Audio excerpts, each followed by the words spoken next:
Good evening, welcome to breaking story. ప్రశ్నించడం కోసమే తాను పుట్టానని జనసేన పార్టీని పెట్టానని చెప్పిన పవన్ కళ్యాణ్ మొత్తానికి బయటకు వచ్చి ప్రశ్నించారు. కాకపోతే అర్థం కాని విషయం ఏంటంటే ఆయన వేసిన ప్రశ్న ఎవరిని ప్రశ్నించారు, ఆ ప్రశ్నకి సమాధానం చెప్పాల్సింది ఎవరు, రైతులకు ఈయన వేసిన ప్రశ్నలు అర్థమయ్యాయా, ఈయన ఎవరి కోసం వచ్చారు, ఎవరి తరపున వచ్చారు, ఇన్ని ప్రశ్నలు తనకు తాను సమాధానం చెప్పాల్సిన పవన్ కళ్యాణ్ ఆయన వేసిన ప్రశ్నలు ఎవరిని ఉద్దేశించి వేశారనేదే ఇవాళ బ్రేకింగ్ స్టోరీ.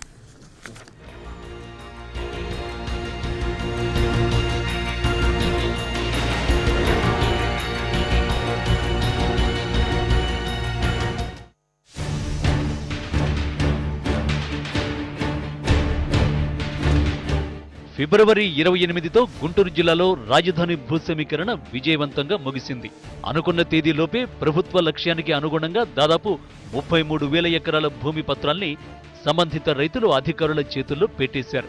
ఇక మేలోనో జూన్లోనో నవ్యాంధ్రప్రదేశ్ కలల రాజధాని నిర్మాణానికి శంకుస్థాపన చేసేందుకు కూడా ఏపీ సీఎం చంద్రబాబు ముహూర్తం పెట్టించే పనిలో బిజీగా ఉన్నారు. బ్లూ ప్రింట్ కసరత్తు కూడా కొలిక్కి వచ్చేసిందని అంతా అనుకుంటున్న టైంలో రాజకీయ పార్టీల రాజధాని ప్రాంత పర్యటనలు అనేక ప్రశ్నల్ని తెరపైకి తెస్తున్నాయి.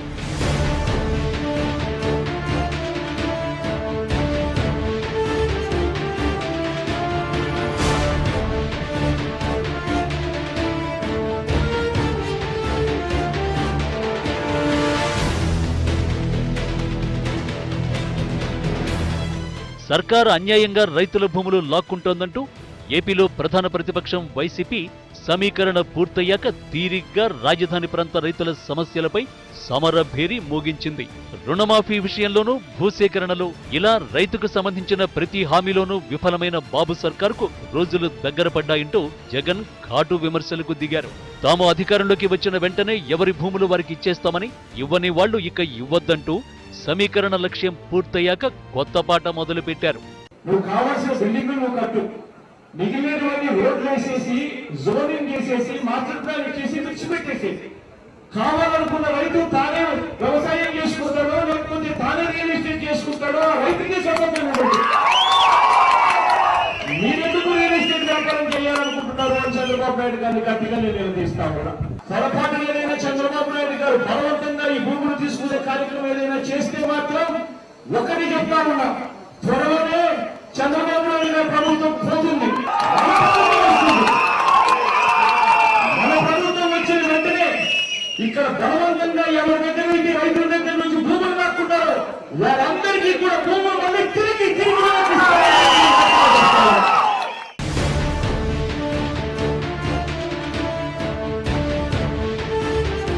జగన్ టూరు, ఆయన ఆరోపణల హోరు చల్లారక ముందే జనసేన అధినేత పవర్ స్టార్ పవన్ కళ్యాణ్ కూడా రాజధాని గ్రామాల బాట పట్టారు.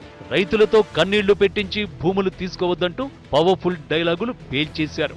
రాజధాని కోసం మీరు గ్రామీణ జీవన విధానాన్ని ధ్వంసం చేయగలరు. అసలు ఇంత భూమి అవసరమా? 33,000 ఎకరాల భూమి అవసరమా? బలవంతంగా తెలుగుదేశం ప్రభుత్వం కానీ మీ భూముల్ని లాక్కుంటే దానికి నేను ముందుంటాను. కావాలంటే నేను అమరణ నిరాహార దీక్ష చేయడానికి కూడా సిద్ధం. తెలుగుదేశం ప్రభుత్వం కానీ మాకు అవసరం ఉంది ఇంత రాజధాని ఎందుకు అని చెప్పి నా ఒకరికి కాదు అందరికీ కన్విన్స్ చేయగలిగితే ఈ సంకోసం నా ఇల్లు కూడా చేసిన తీర్చుకొని చదవస్తున్నాను. వీళ్ళు కానీ ప్రజలకి న్యాయం జరగని పక్షంలో నేను బయటకు వస్తామని చెప్తాను. అందుకే ఈరోజు నేను ముందుకు వచ్చాను.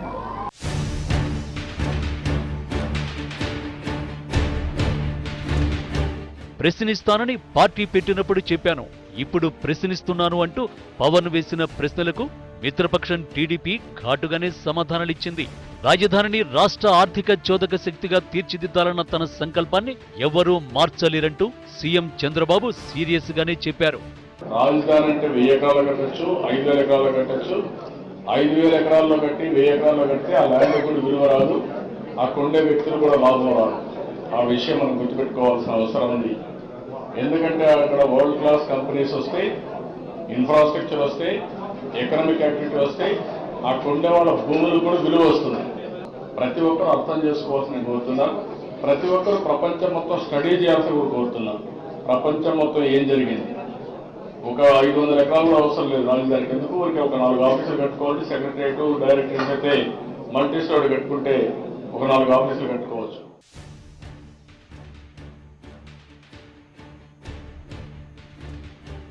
జనసేన అధినేత సినీ గ్లామర్కు రాజధాని గ్రామాల్లో జనాలు బాగానే పోగయ్యారు.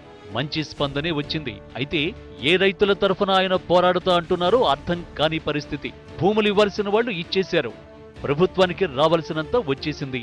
ఇంకా ఇవ్వమంటున్న రైతుల నుంచి గుంజుకోవద్దని ఆయన ఎందుకంటున్నారో తెలీదు. సమీకరణ పూర్తయ్యాక రాజధాని ప్రాంతంలో పవన్ ఏ సమస్యపైన ప్రశ్నిస్తున్నారో కూడా అర్థం కాని అయోమయం.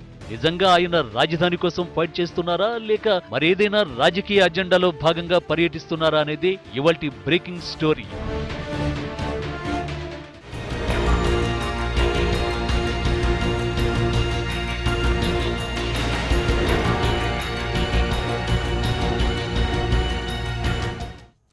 Right, welcome back to breaking story. ఇవాళ బ్రేకింగ్ స్టోరీలో పవన్ కళ్యాణ్ తుళ్ళూరు అలాగే ఇతర ప్రాంతాల గ్రామాల్లో పరిశీలించి వచ్చిన వ్యవహారం మీద ఇవాళ చర్చించబోతున్నాం. దీని మీద చర్చలో పాల్గొనడానికి హైకోర్టు సీనియర్ అడ్వకేట్ అలాగే కాంగ్రెస్ పార్టీ నాయకులు జంధ్యాల రవిశంకర్ గారు, భారతీయ జనతా పార్టీ ఆంధ్రప్రదేశ్ శాఖ యువమోర్చా అధ్యక్షులు విష్ణువర్ధన్ రెడ్డి గారు, సీనియర్ జర్నలిస్ట్ సమాచార హక్కు చట్టం కమిషనర్ విజయబాబు గారు, అలాగే వైఎస్ఆర్ కాంగ్రెస్ పార్టీ సీనియర్ నాయకులు మాజీ మంత్రి కొలుసు పార్థసారథి గారు స్టూడియోలో ఉన్నారు. మరి కాసేపట్లో తెలుగుదేశం పార్టీ నాయకులు గోరంట్ల బుచ్చయ్య చౌదరి గారు కూడా మనతో జాయిన్ అవబోతున్నారు. న్యాయం చేయకపోతే ప్రశ్నిస్తా అని చెప్పిన పవన్ కళ్యాణ్ ప్రభుత్వం ఏర్పడి రాజధాని ఎక్కడో ప్రకటించి భూములకు నోటిఫికేషన్ ఇచ్చి సిఆర్డీఏ చట్టం తీసుకొచ్చి బిల్లు అసెంబ్లీలో పాస్ అయ్యి అది చట్టరూపం పొంది 32,000 ఎకరాల సేకరణ పూర్తయిన తర్వాత ఇవాళ వెళ్ళి వాళ్ళ తరఫున నేను గొంతు ఇప్పి మాట్లాడుతున్నా అని అనడం మీకు ఎలా కనిపిస్తుంది విజయబాబు గారు? ఆయన పబ్లిక్ స్థాయిలోనే చేశారని చెప్పి అనిపిస్తూ ఉంది. ఎందుకంటే సినిమా హీరోలు ఎప్పుడు కూడా షూటింగ్ ఏకబిగిన చేయరు. వాటికి కొన్ని ఏంటంటే స్కెడ్యూల్స్ ఉంటాయి. ఫస్ట్ షెడ్యూల్ అని, సెకండ్ షెడ్యూల్ అని అట్లా ఉంటాయి. సో వాళ్ళ వ్యవహారం కూడా డేట్స్ ఇస్తారు. ఆ డేట్స్ ప్రకారం ఉంటుంది తప్ప ఆయన ప్రశ్నిస్తా అన్నాడు తప్ప నిరంతరం ప్రశ్నిస్తూ నిరంతర రాజకీయాల్లో ప్రజలతో మమేకం అవుతూ ప్రజల సమస్యల మీద ఎప్పటికప్పుడు స్పందిస్తుంటానని ఆయన చెప్పలేదు కదా. Because he's a hero. Hero ప్రాతిపదికగానే చెప్పాడు. జనం కూడా ఆహా అని చెప్పారు. ఇప్పుడు హీరో ఒక పంచ్ డైలాగ్స్ చెప్తే ఏ రకంగా చప్పట్లు కొడతారు, పాపం జనాలు కూడా అదే రకంగా చేశారు. కాబట్టి కొంత విరామం తర్వాత మళ్ళీ ఇంకో షెడ్యూల్ ఆయన మీరు అన్న దాంట్లో చాలా లోతైన అర్థం కనపడుతున్నా. కానీ డేట్స్ ఇస్తారన్నారు కదా, ఆ డేట్స్ ఇప్పుడు అక్కడ రైతులకు ఇచ్చినట్ట, చంద్రబాబు నాయుడు గారికి ఇచ్చినట్ట, నరేంద్ర మోడీ గారికి ఇచ్చినట్ట, లేదా మోడీ గారును బాబు గారు జాయింట్ వెంచర్ కి ఇచ్చిన డేట్స్ అవి. మెగా సినిమాలు సాధారణంగా ఎలా ఉంటాయంటే కాంబినేషన్స్ లో ఉంటాయి. కొంతమంది ఏంటంటే వాళ్ళు ఇచ్చిన డేట్ ప్రకారం వీళ్ళు అడ్జస్ట్ చేసుకుంటారు, వీళ్ళు ఇచ్చిన డేట్ ప్రకారం వాళ్ళు అడ్జస్ట్ చేసుకుంటారు. సో చాలా బాధాకరమైన అంశం ఏంటంటే ఆంధ్రప్రదేశ్కి కర్ణశాపం లాగా గడిచిన కొంతకాలంగా గతంలో కొంతమంది ఇదే రకమైనటువంటి పరిస్థితుల్లో చేశారు. ఇప్పుడు కాయిన్ తిరగబడింది. వాళ్ళని వేరెత్తి ప్రశ్నిస్తా ఇప్పుడు వీళ్ళు అదే నాటకం ఆడుతూ ఉన్నారు. చాలా దురదృష్టకరం. అంటే ఏం చేస్తున్నారంటే వాళ్ళు గతంలో కొయ్య గుర్రం ఎక్కి 1000 కిలోమీటర్ల వేగంతో మేము రైడింగ్ చేస్తున్నాము, ఈ రాష్ట్ర ప్రజలకు మేము కట్టుబడి ఉన్నాము, న్యాయం చేస్తామని చెప్పిన వాళ్ళు అన్నారు. వాళ్ళని ప్రజలు దించేసిన తర్వాత అదే కొయ్య గుర్రాలని వీళ్ళేదో గుర్రాలు ఎక్కి పరిగెడతారు, గ్యాలపింగ్ చేస్తారు, మన కోసం నిలబడతారు, మన కోసం పరిగెడతారు అని ప్రజలు అనుకున్నారు. కానీ ఆ కొయ్య గుర్రాలని జాగ్రత్తగా తెచ్చుకుని అదే కొయ్య గుర్రాల మీద ఎక్కి వీళ్ళు వీరస్వారీ చేస్తూ ఉన్నారు. ఇది చాలా బాధాకరమైన అంశం, దురదృష్టకరమైన అంశం. ఒక కర్ణశాపంలాగా ఆ ఆంధ్రప్రదేశ్ ప్రజలకు మరి ఎందుకు ఈ రకంగా ఇటువంటి నాయకులు దొరికారో తెలియదు. కానీ అతి దారుణంగా క్షణక్షణం కూడా బాధితులను వంచడం. మీరు నాయకుడిగా గుర్తిస్తున్నారు, ఇలాంటి నాయకులు అంటున్నారు కదా. సో మీరు మన ప్రమేయం లేకుండానే నాయకులు అయిపోతారు. విష్ణువర్ధన్ రెడ్డి గారు ఇక్కడ మీడియాలో మాట్లాడడానికి కానీ లేదు ఇలాంటి చర్చల్లో పాల్గొనడానికి కానీ జనసేన పార్టీ తరఫున ఎవరు లేరు, మాకు పిలవడానికి కూడా ఎవరు లేరు, మాకు అసలు పలానా అని కాంటాక్ట్ చేయడానికి కూడా ఎవరు లేరు. పవన్ కళ్యాణ్ గారిని మేము కాంటాక్ట్ చేయడం అంత ఈజీ పని కాదు. సో మిమ్మల్ని మేము పవన్ కళ్యాణ్ ప్రతినిధిగా భావిస్తాం. ఎందుకంటే మీ కూటమి కాబట్టి, తెలుగుదేశం, బీజేపీ అండ్ జనసేన కాబట్టి మిమ్మల్ని మేము పవన్ కళ్యాణ్ మనిషిగా భావిస్తాం, ప్రతినిధిగా, నాట్ మనిషిగా. ఎందుకు వెళ్ళారు, ఏం చూశారు, ఏం చేశారు, ఏం ప్రశ్నించారు, మీకేం అర్థమైంది? ఒకటి, పవన్ కళ్యాణ్ గారు ఆయన పార్టీ పెట్టేటప్పుడే నేను ఎంపీ కావాలని, ముఖ్యమంత్రి కావాలని, లేకపోతే ఎమ్మెల్యే కావాలని నేను ప్రశ్నించడానికి పార్టీ పెడతాను అన్నాడు. 2, పవన్ కళ్యాణ్ గారిని 2 కోణాల్లో చూడాలి మనం. ఆయన సినిమా హీరోగానే చూడాల్సిన అవసరం లేదు. కొంత ఆయన మొన్న ఎన్నికల్లో ఆయన ప్రభావం, ఆయన మాతోటి తెలుగుదేశం పార్టీతో కలిసిన తర్వాత బాలకృష్ణకే అనుకున్నారు 2 కోణాలు. ఒకవైపే చూడు ఇంకో వైపు చూడొద్దంటే ఇప్పుడు ఇక్కడ కూడా రెండో వైపు చెప్పండి. ఆయన ప్రభావం ప్రజల్లో పనిచేసింది. అవునన్నా కాదన్నా కూడా కొంత శాతం ప్రజలు ఆయనను విశ్వసించి పవన్ కళ్యాణ్ అభిమానించే వ్యక్తులు భారతీయ జనతా పార్టీ, టీడీపీ కూడా డెఫినెట్గా ఇచ్చిన తర్వాత నేను అనుకుంటున్నా పవన్ కళ్యాణ్ గారితో 8 నెలల కాలంలో చంద్రబాబు నాయుడు గారు ఎప్పుడు మాట్లాడలేదు. ఈ రాష్ట్రంలో కలిసి ప్రభుత్వం ఏర్పాటు చేసిన తర్వాత నిన్న చంద్రబాబు నాయుడు గారి దగ్గర పవన్ కళ్యాణ్ మాట్లాడారు మధ్యలో, అంటే వేరే వ్యక్తిగతంగా ఆయన ఇంటికి వెళ్ళడమే జరిగింది ఒకసారి. అది ఎన్నికల ముందు, అది ఎన్నికల తర్వాత మొట్టమొదటి కలయిక వల్ల, అంటే మనకు తెలిసి మీడియా పరంగా ఇంటర్నల్ గా మరి ఫోన్ లో నేనేమంటున్నానంటే ఇప్పుడు ఆయన ఈయనతో మాట్లాడలేదు అనుకునే బదులు ప్రజలకు కమిటెడ్ గా ఉన్నప్పుడు ఈయన ఆయనతో కూడా మాట్లాడుతున్నా తప్పలేదుగా, ఆ ప్రయత్నం కూడా జరగలేదు. కరెక్ట్, అది జరగలేదు. అసలు మాట్లాడాల్సింది ఆయనే, అదే కదా అసలు మాట్లాడాల్సింది పవన్ కళ్యాణ్ గారు. ప్రశ్నిస్తానన్న వ్యక్తే ప్రశ్నిస్తాను. విజయబాబు గారే చెప్పారు, ఆయన ఏం ఫుల్ టైం పొలిటీషియన్ కాదు, ఆయన పార్టీ పెట్టేటప్పుడే చెప్పాడు ఫస్ట్ షెడ్యూల్ సెకండ్ షెడ్యూల్ ఉంటుందని. కాబట్టి ఆ ప్రశ్న ఉత్పన్నం కాదు నేను అనుకోవడం. రైట్. అయితే పవన్ కళ్యాణ్ గారు ఈరోజు మాట్లాడిన అంశాలు మారుతాం, ఇంకా ఆయన సినిమాను అని పక్కన పెడితే దాంట్లో కొంత ధర్మం ఉందని నేను భావిస్తున్నా. ఎట్లా అంటే పవన్ కళ్యాణ్ గారు యాదృచ్ఛికంగా ఏం అక్కడికి పోలే, అక్కడ కొంతమంది పబ్లిక్ బ్యానర్లు కట్టారు, పవన్ కళ్యాణ్ రావాలి మా బాధ చూడాలని మాట్లాడారు 4-5 రోజుల కింద. సోషల్ మీడియాలో బాగా హల్చల్ చేసింది, మీడియాలో కూడా రాశారు పవన్ కళ్యాణ్ ఎందుకు ప్రశ్నించారు, మాకు రైతులకు అన్యాయం జరుగుతుంటనేది. అది కొన్ని రాజకీయ పార్టీలు కట్టారా లేకపోతే నిజంగా జనసేన పార్టీ కట్టిందా నాకైతే తెలియదు. నేను సినారియోని మాత్రం కొన్ని రాజకీయ పార్టీలు కట్టారా అంటే ఎవరు కట్టాలి, కడితే టీడీపీ కట్టాలి లేదా బీజేపీ కట్టాలి. పవన్ కళ్యాణ్ వస్తుంటే స్వాగతం పలకాల్సింది మీరిద్దరు. వైఎస్ఆర్ కాంగ్రెస్ పార్టీకి ఏమీ పని లేదు, కాంగ్రెస్ పార్టీకి అంతకంటే పని లేదు. కడితే మీ ఇద్దరు కట్టాల్సిందే. మీరు యువజన బీజేపీ యువమోర్చా కూడా మీ కార్యకర్తలు కట్టాలి. ఏమంటే ఆయన మాట్లాడినటువంటి విషయాల్లో కొన్ని వాస్తవాలు ఉన్నాయి. దాన్ని మనం ఆలోచన ఏంటంటే 40,000 ఎకరాలు 50,000 ఎకరాలు తీసుకోవాల్సినటువంటి అవసరం లేదు, ప్రజలతోటి బలవంతంగా కన్నీళ్లతో రాజధాని నిర్మాణం చేయాల్సిన అవసరం లేదు. మూడోది, ఒకవేళ వాలంటరీ, ఇక్కడ ఒక పదం వాడాడు ఆయన, వాలంటరీగా ఎవరన్నా పొలాలు ఇస్తే దానికి ఏం అభ్యంతరం లేదు, ఆ రాజధాని తోటి నిర్మాణం చేయొచ్చన్నాడు. అయితే దాని మీద ఇమ్మీడియట్లీ ముఖ్యమంత్రి గారు కూడా ఈరోజు వ్యాఖ్యలు చేశారు. అది కొంచెం నాకైతే ఆశ్చర్యం కలిగిస్తుంది. పవన్ కళ్యాణ్ గారు మాట్లాడినట్టు వెంటనే ముఖ్యమంత్రి గారు అవును 1000 ఎకరాలతో కట్టచ్చు, 2000తో కట్టచ్చు, 5000 కట్టచ్చు అని ఒక వ్యంగ్యంగా ముఖ్యమంత్రి గారు మాట్లాడారు. నేను కొంత అది నేను వ్యక్తిగతంగా నేనేమనుకుంటానంటే పవన్ కళ్యాణ్ గారి మీద చాలా వేగంగా స్పందించేసిందేమో తెలుగుదేశం పార్టీ అనుకుంటున్నాను. అంటే దానికి అది వెంటనే అది మా మీడియా చేసిన వ్యవహారమే అది. ఎందుకంటే తాజ్ కృష్ణాలో ఒక మీటింగ్ జరుగుతూ ఉంటే అప్పుడే పవన్ కళ్యాణ్ స్టేట్మెంట్స్ వస్తూ ఉన్నాయి. మీడియా సహజంగానే పవన్ కళ్యాణ్ వెళ్ళడాన్నే పొద్దున కాదు 3 రోజుల నుంచే మేము దాన్ని ఫాలో అప్ చేస్తుంటాం కదా మీడియా. సహజంగానే అక్కడ ఒక జర్నలిస్టు అడగడం జరిగింది, వెంటనే ముఖ్యమంత్రి స్పందించి ఇలా అనడం జరిగింది. అందులో కాస్త సెటైరిక్ ఉంది. ఏముంది, కట్టాలంటే 1000 ఎకరాలు కట్టొచ్చు, 2000 ఎకరాలు కట్టొచ్చు, 5000 ఎకరాలు కట్టొచ్చు అన్నమాట వాస్తవం మీరు అన్నది. ఫైనల్ వర్షన్ నేను ఏమంటున్నానంటే పవన్ కళ్యాణ్ గారు అక్కడ రైతులకు 40,000-50,000 ఎకరాలతోటి ఈ రోజు మేము కూడా చెప్తున్నాం అవసరం లేదు. ఎందుకు అవసరం లేదంటున్నానంటే ఈ రోజు వికేంద్రీకరణ జరగాలి, అభివృద్ధి హైదరాబాద్ కేంద్రంగా అభివృద్ధి జరిగిన తర్వాత ఇప్పుడు మనం బాధపడుకున్నాము, అయినా మనం ఒక తెలుగు మాట్లాడే రాష్ట్రం కాబట్టి సంతోషపడుతున్నాం ఒక విషయంలో. అయితే ఇప్పుడు కూడా మళ్ళీ అదే పరిస్థితి పునర్నిర్మాణం కావద్దు అనేటువంటిది మా ఉద్దేశం. కాబట్టి ఆయన మాట్లాడినటువంటిది రైతులు ఇబ్బంది పడుతున్న విషయాలు కానీ, రైతులు అనుమానాలు తీర్చాల్సిన, రైతులకు సరైన ప్యాకేజ్ ఇవ్వాల్సిన విషయంలో కానీ పవన్ కళ్యాణ్ మాటలను నేను మా పార్టీ తరపున వ్యక్తిగతంగా కూడా ఏకీభవిస్తున్నాను. రైట్, అర్థమవుతుంది. మెల్లమెల్లగా మాకు కూడా క్లారిటీ వస్తుంది, ఏం జరుగుతుంది అనేది క్లారిటీ వస్తుంది. మేము కాదంటలేదు విష్ణువర్ధన్ గారు,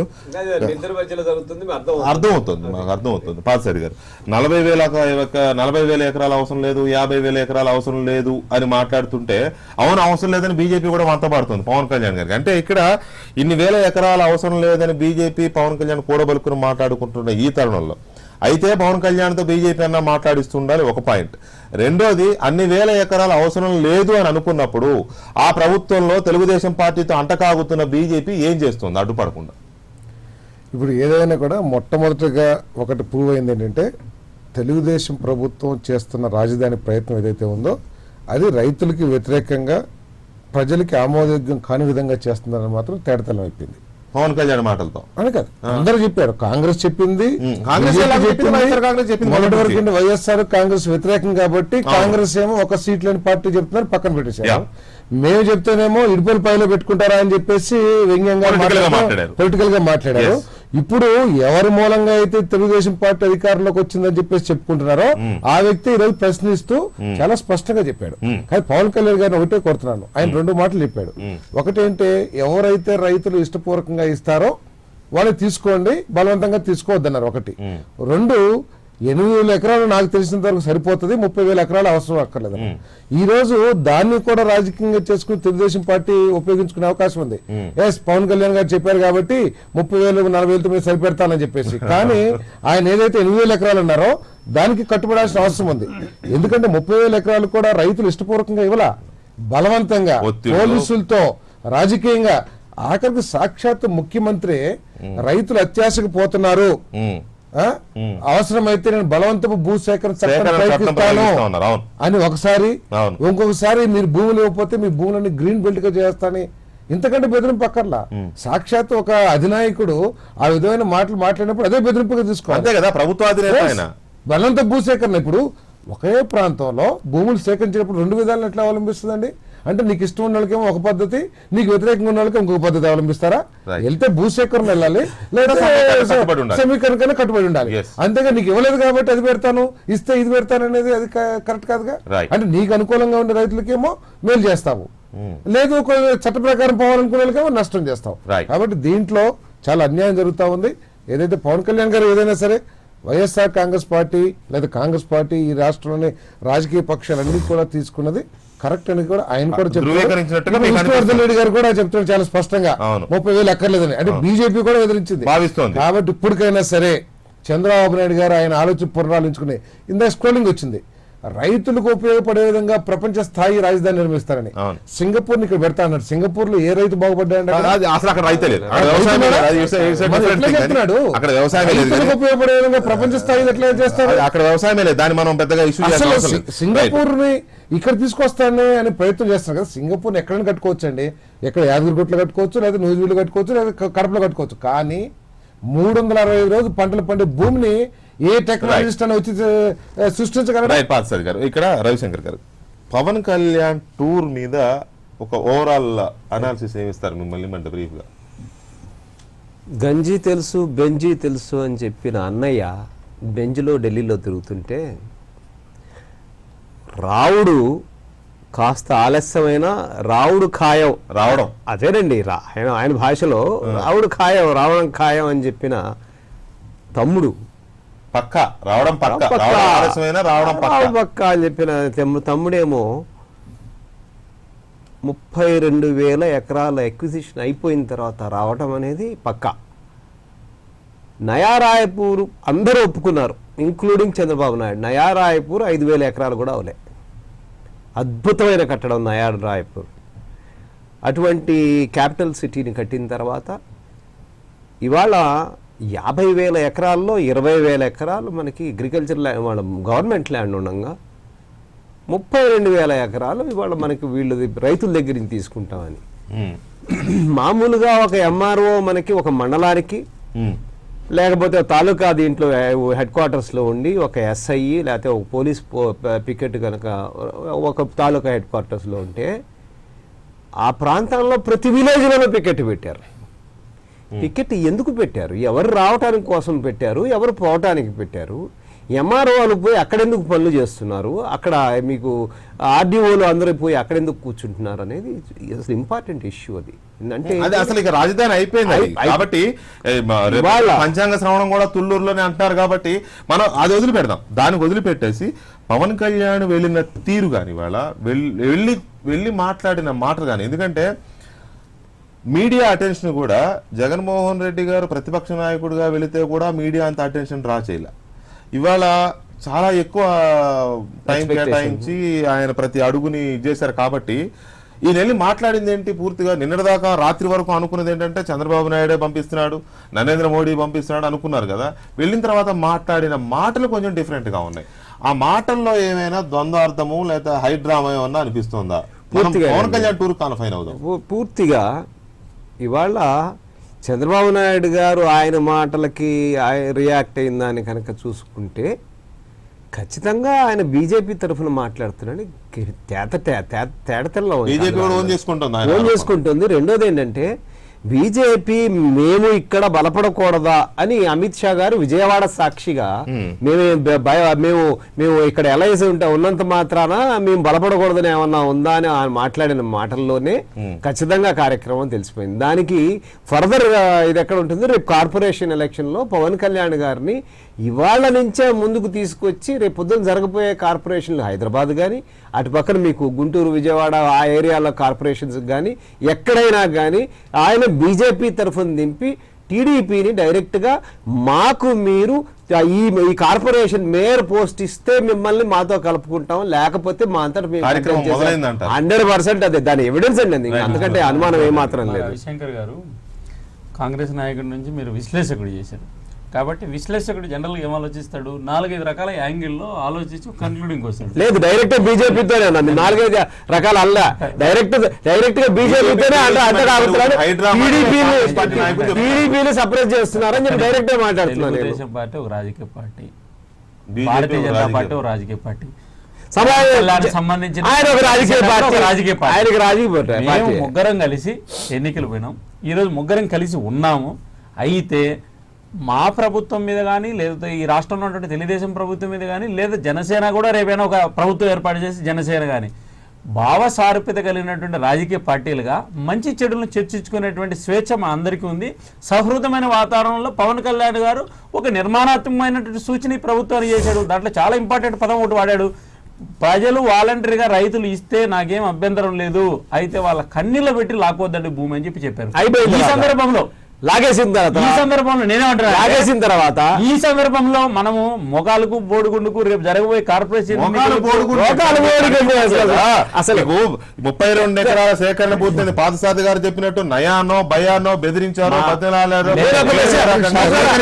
పాదసారథి గారు మాట్లాడిన విషయంలో నేను ఎక్కిపించట్లేదు. ఎందుకు ఎక్కిపించట్లేదంటే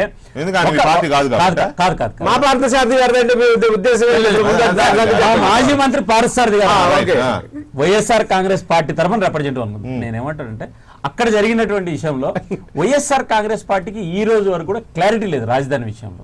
ఎందుకంటే వాళ్ళు రాజధాని నిర్మాణం ఫస్ట్ వద్దన్నారు అక్కడ, ఇంకోటి ఒక్క నిమిషం తర్వాత సరిదిద్దుకున్నారు. ఒక వారం 10 రోజుల లోపల సరిదిద్దుకుని మాకేం అభ్యంతరం ఎందుకు కృష్ణా జిల్లా ప్రజలకైనా కోపం వస్తుందేమో, గుంటూరు జిల్లా ప్రజలకు వస్తుందేమో కోపం అనేటువంటి ఉద్దేశంతో సరిదిద్దుకున్నారు. సరిదిద్దుకున్న తర్వాత ఏం చెప్పారు, వాళ్ళు నిర్దిష్టంగా ఒక 10 పాయింట్లు అవునవును వాళ్ళకు హిడెన్ అజెండా ఉంది. వైఎస్ఆర్ కాంగ్రెస్ పార్టీకి హిడెన్ అజెండా ఉంది. మా పార్తన్న ఎందుకంటే అక్కడ లోకల్ కాబట్టి ఆయనకు రాజధాని అక్కడ ఉండాలని కోరుకుంటాడు. నేను కూడా అనంతపురంలో పెడితే బ్రహ్మాండంగా ఉంటుంది రాజధాని, నేను కూడా కోరుకుంటున్నాను. అయితే వైఎస్ఆర్ కాంగ్రెస్ వైఎస్ఆర్ కాంగ్రెస్ పార్టీకి రాజధాని విషయంలో మొదటి నుంచి కూడా ద్వంద్వ వైఖరి ఉంది.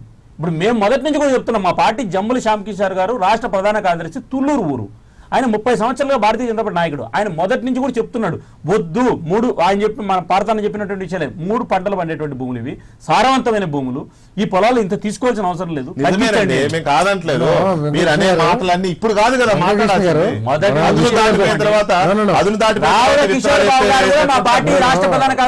విమర్శించాడు. విష్ణువర్ధన్ రెడ్డి గారు చెప్పేదంతా సరే, మామూలుగా రాజకీయంగా మాట్లాడుతుంటారు కానీ వైఎస్ఆర్ కాంగ్రెస్ పార్టీ ఎక్కడ క్యాపిటల్ పెట్టాలనే విషయం మీద ఎక్కడ కూడా చెప్పాల. ఇది పూర్తిగా అధికారంలోకి వచ్చిన రాష్ట్ర ప్రభుత్వానికి వాళ్ళే నిర్ణయించుకోవాలి. కానీ మా సూచన ఏమిటంటే చట్టంలో ఫారెస్ట్ భూములు తీసుకోవచ్చు, మేము డిఫారెస్టేషన్ చేసి ఇస్తామని చెప్పారు. మీరు అటువంటి భూములు రైతులకి ప్రజలకి నష్టం తగ్గించే విధంగా మీరు అటువంటి భూములు వాడుకోండి అని చెప్పాం. అంతే తప్పితే మేము ఎక్కడ కూడా తుళ్ళూరులో వద్దు లేదా అక్కడ పెట్టండి ఇక్కడ పెట్టండి అలా. మేము ఇప్పుడు వినుకొండ గారు చెప్పేది గుంటూరు జిల్లాలోనే, మేమేమి వేరే జిల్లాలోనో రాయలసీమలో చెప్పలా.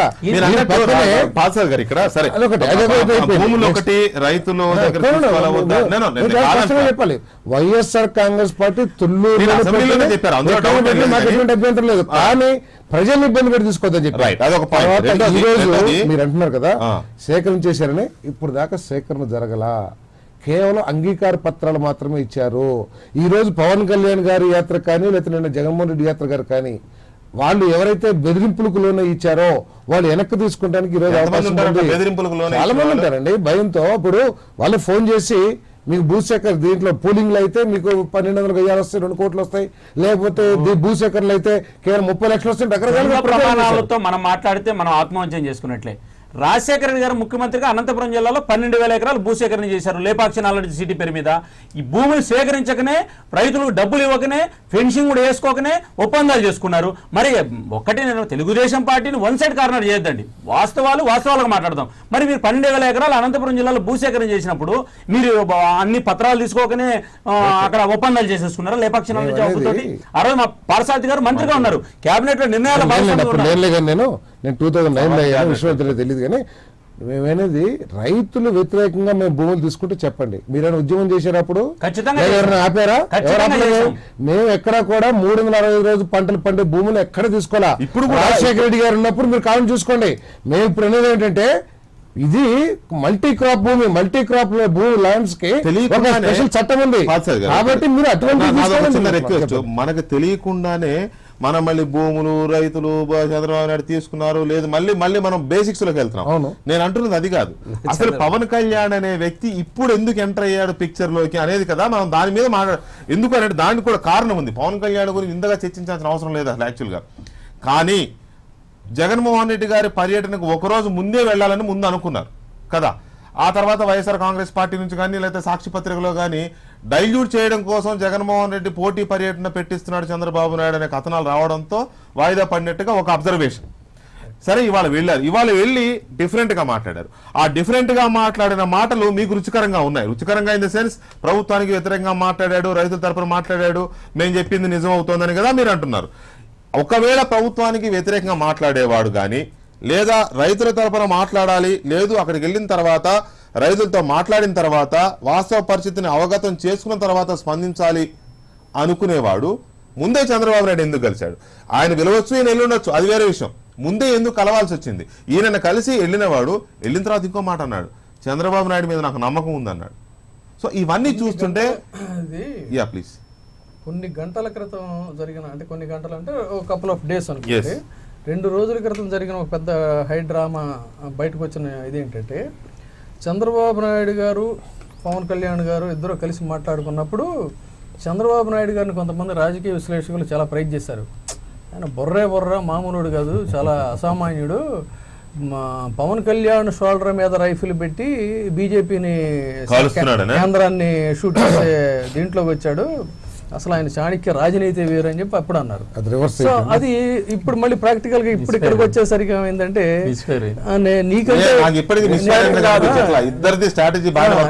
అయితే నేనంత తేలిగ్గా లొంగే వ్యవహారం కాదు అని ఈయన ఏం చేశాడంటే అంటే ఆపరేషన్ సక్సెస్ పేషెంట్ క్లోజ్ అన్నట్టు ఈయన పర్యటనకి అయితే వెళ్ళాడు కానీ ఏం సాధించాడు ఆ ప్రశ్నలు పజిల్స్ తప్ప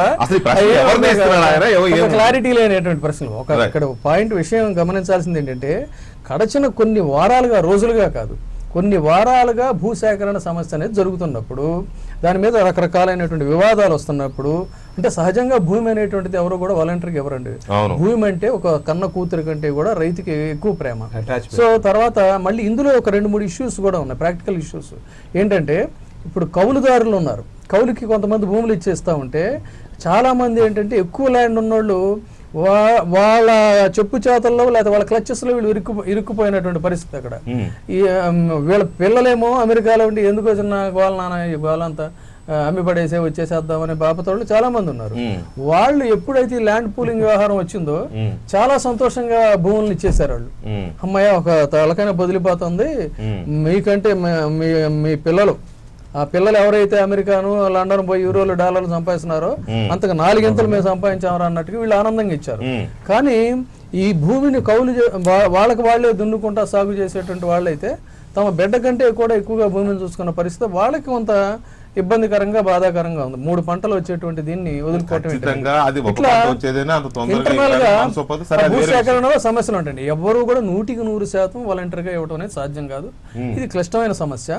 తర్వాత ఏంటంటే ఇందాక పార్థసారథి గారు చెప్పినట్టు అది అధికార పార్టీ యొక్క చాయిస్ కాబట్టి వాళ్ళు ఇష్టం వచ్చినట్టు చేసుకోవచ్చు అని ఇప్పుడు మాట్లాడటం కరెక్ట్ కాదు. ఏం చేయాల్సిందంటే అధికార పార్టీ కూడా ఒక ట్రైపార్టీ కమిటీ అనేది ఏర్పాటు చేసి మిగతా ప్రతిపక్షాలను కూడా ముందే పిలిచి ముగ్గురు కూడా కూర్చొని అంటే ఒక రాజధాని నిర్మాణం అనేటువంటిది జాతి ప్రయోజనాలకు సంబంధించింది.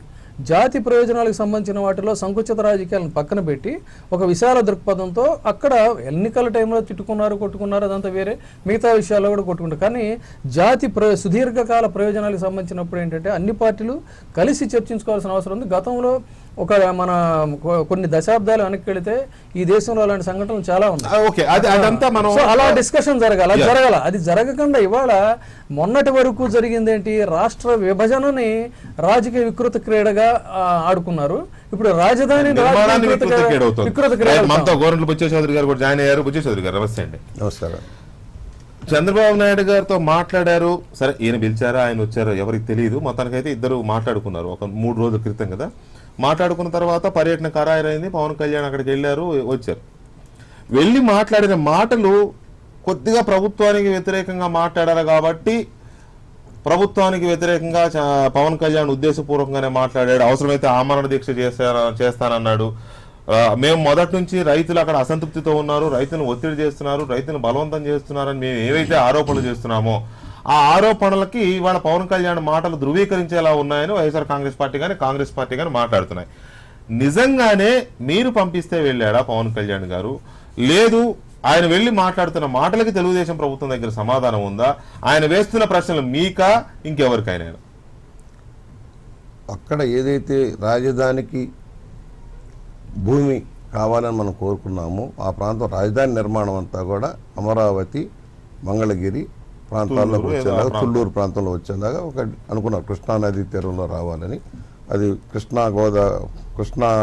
గుంటూరు జిల్లాల మధ్యలో రావాలని, కృష్ణానది పరివాహక ప్రాంతంలో వస్తే బాగుంటుందని ఇన్ఫ్రాస్ట్రక్చర్ వైజ్గా ఆల్రెడీ ఉన్న ఇన్ఫ్రాస్ట్రక్చర్, నీటి వనరు కూడా నాగార్జున సాగర్, అదేవిధంగా కిందనున్న కొత్తగా వచ్చిన పులిచింతల ప్రాజెక్టు, విజయవాడ బ్యారేజ్ నుంచి వచ్చే వాటర్ని కూడా తీసుకోవడం, అక్కడ సరైన విధానంలో వస్తుందన్న ఆలోచన అక్కడ చేయటం జరిగింది.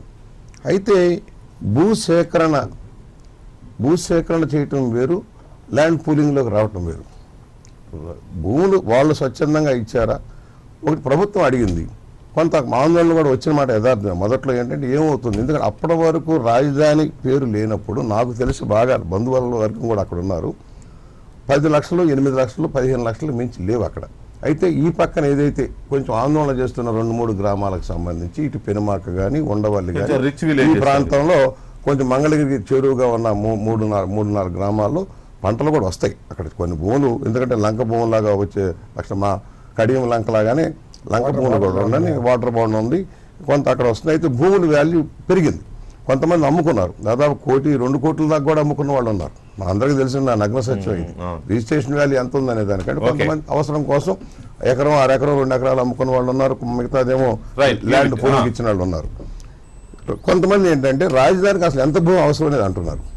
ఇవాళ ల్యాండ్ అవన్నీ మొదటి ఎందుకంటే అవగాహన అనే దానికోసం రాజధాని వీటి మీద పుంకానుగా చర్చలు జరిగాయి, పుంకాలుగా కామెంట్స్ వచ్చాయి, స్టేట్మెంట్స్ వచ్చాయి. వీటి గురించి మనం డీప్ గా వెళ్ళవసరం, అయిపోయింది ఏదో అయిపోయింది. ఇక్కడ ఇవాళ మీరేమో 32,000 గ్రామాలు, పవన్ కళ్యాణ్ గారికి సంబంధించి కామెంట్ మీద కొన్ని గ్రామాల్లో ఆయనకు సంబంధించి మేము భూసేకరణ, నేను ఆయన మాట్లాడుతున్నప్పుడు లైవ్లో కొద్దిగానే చూశాను నేను, ఇవాళ కొంచెం బిజీగా ఉండి.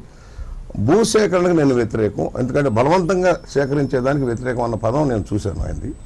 అయితే ల్యాండ్ పూలింగ్లో మొత్తం ఇప్పుడు 32,000 ఎకరాలు ల్యాండ్ పూలింగ్కి అనుమతి పత్రాలు ఇచ్చారు.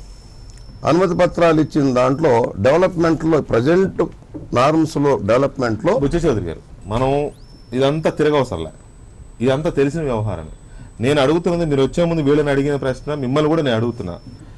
ఆయన రైతుల తరపున పోరాడడానికి వెళ్ళిన వాడైతే, వాస్తవ పరిస్థితులను అవగాహన చేసుకున్న ప్రభుత్వాన్ని నిలదీయడానికి వెళ్ళిన వాడైతే, వెళ్ళేప్పుడు చంద్రబాబు నాయుడుతో 1.5 గంట అంతర్గత సమావేశం. అప్పుడు ఆ రోజున కేంద్రం సరైన ప్రకటన రాక ఆందోళన వచ్చి అందరూ విమర్శలు, కేంద్ర ప్రభుత్వాన్ని విమర్శించే స్టేజ్లో ఆయన కలిసి వెళ్ళారు. దానికి దీనికి సంబంధం లేదా? కలిసి వెళ్ళినప్పుడు నేను కూడా రాజధాని ప్రాంతంలో కూడా కొన్ని ప్రాంతాల్లో రైతులు ఏదో మాట్లాడుతా నేను చూసి వస్తానని చెప్పారు. దానికి ఇంకా పెద్ద ఆయన ఇక్కడ రవిశంకర్ గారు అసలు కిట్టుకు అనేది ఇక్కడే కనబడతా ఉంది. కేంద్ర ప్రభుత్వం ఇవాళ ఆంధ్రప్రదేశ్లో రాజధాని భూముల ఇష్యూ లేదని కాదు, లైవ్లో ఉంది, కానీ అది ఒక ప్రాంతానికి సంబంధించి ఒక 2-3 మండలాలు, ప్రత్యేకించి చెప్పంటే 4-5 గ్రామాలకు సంబంధించిన, మాక్సిమం 9 గ్రామాలకు సంబంధించిన ఒక 10-15 వేల ఎకరాల భూములకు సంబంధించిన ఇష్యూ. కానీ గత కొన్ని రోజులుగా బడ్జెట్ పెట్టిన తర్వాత, కేంద్ర బడ్జెట్ ప్రవేశపెట్టిన తర్వాత ఆంధ్రప్రదేశ్ రాష్ట్రంలో రగులుతున్న అంశం ఏంటి అంటే ప్రత్యేక హోదా ఇవ్వకపోవడం, పోలవరానికి 100 కోట్లే కేటాయించడం, ఇట్లాంటి కదా 4-5 కీలకమైన ఇష్యూస్. ఈ ఇష్యూస్ మీద తెలుగుదేశం, బీజేపీ సమాధానం చెప్పుకోలేని పరిస్థితిలో ఉన్నాయి. దాన్ని డైవర్ట్ చేయడానికి, ప్రజల దృష్టిని మరల్చడానికి పవన్ కళ్యాణ్ ప్రయోగించారనే ఒక అబ్జర్వేషన్లో ఎంతవరకు వాస్తవం కనపడుతుంది? నా ఉద్దేశ ప్రకారం అయితే వెంకటకృష్ణ గారు, తోలుబొమ్మల ఆట ఆడుతుంటే తోలుబొమ్మల ఆట అయిపోయిన తర్వాత ప్రజలందరూ తోలుబొమ్మల ఆట ఆడేవాడితో వెళ్ళిపోయారు. ఎవరు దాని ఆ తోలుబొమ్మల ఆట చూసి వెళ్ళిపోతారు. ఈయన వెళ్ళిన దానికి కూడా అంతకంటే పెద్ద విలువేం లేదు, ఈయన మాట్లాడిన దానికి అంతకంటే పెద్ద విలువేం లేదు. ప్రజలు ఎవరు ఫైటింగ్ వాళ్ళు చేసుకుంటున్నారు. మా దగ్గర కోర్టుకు వెళ్ళడానికి వచ్చేవాళ్ళు మా దగ్గర చాలా మంది. ఇదేమీ లేదు. అసలు వీళ్ళు డైవర్ట్ చేయాలనుకున్నా కూడా అక్కడ ప్రజల్లో ఉన్న ద్వేషం కానీ, ప్రజల్లో ఉన్న కానీ భయభ్రాంతులు కానీ, ప్రజల్లో ఉన్న వాళ్ళ అభద్రతాభావం కానీ ఎక్కడికి ఏమీ పోలేదు.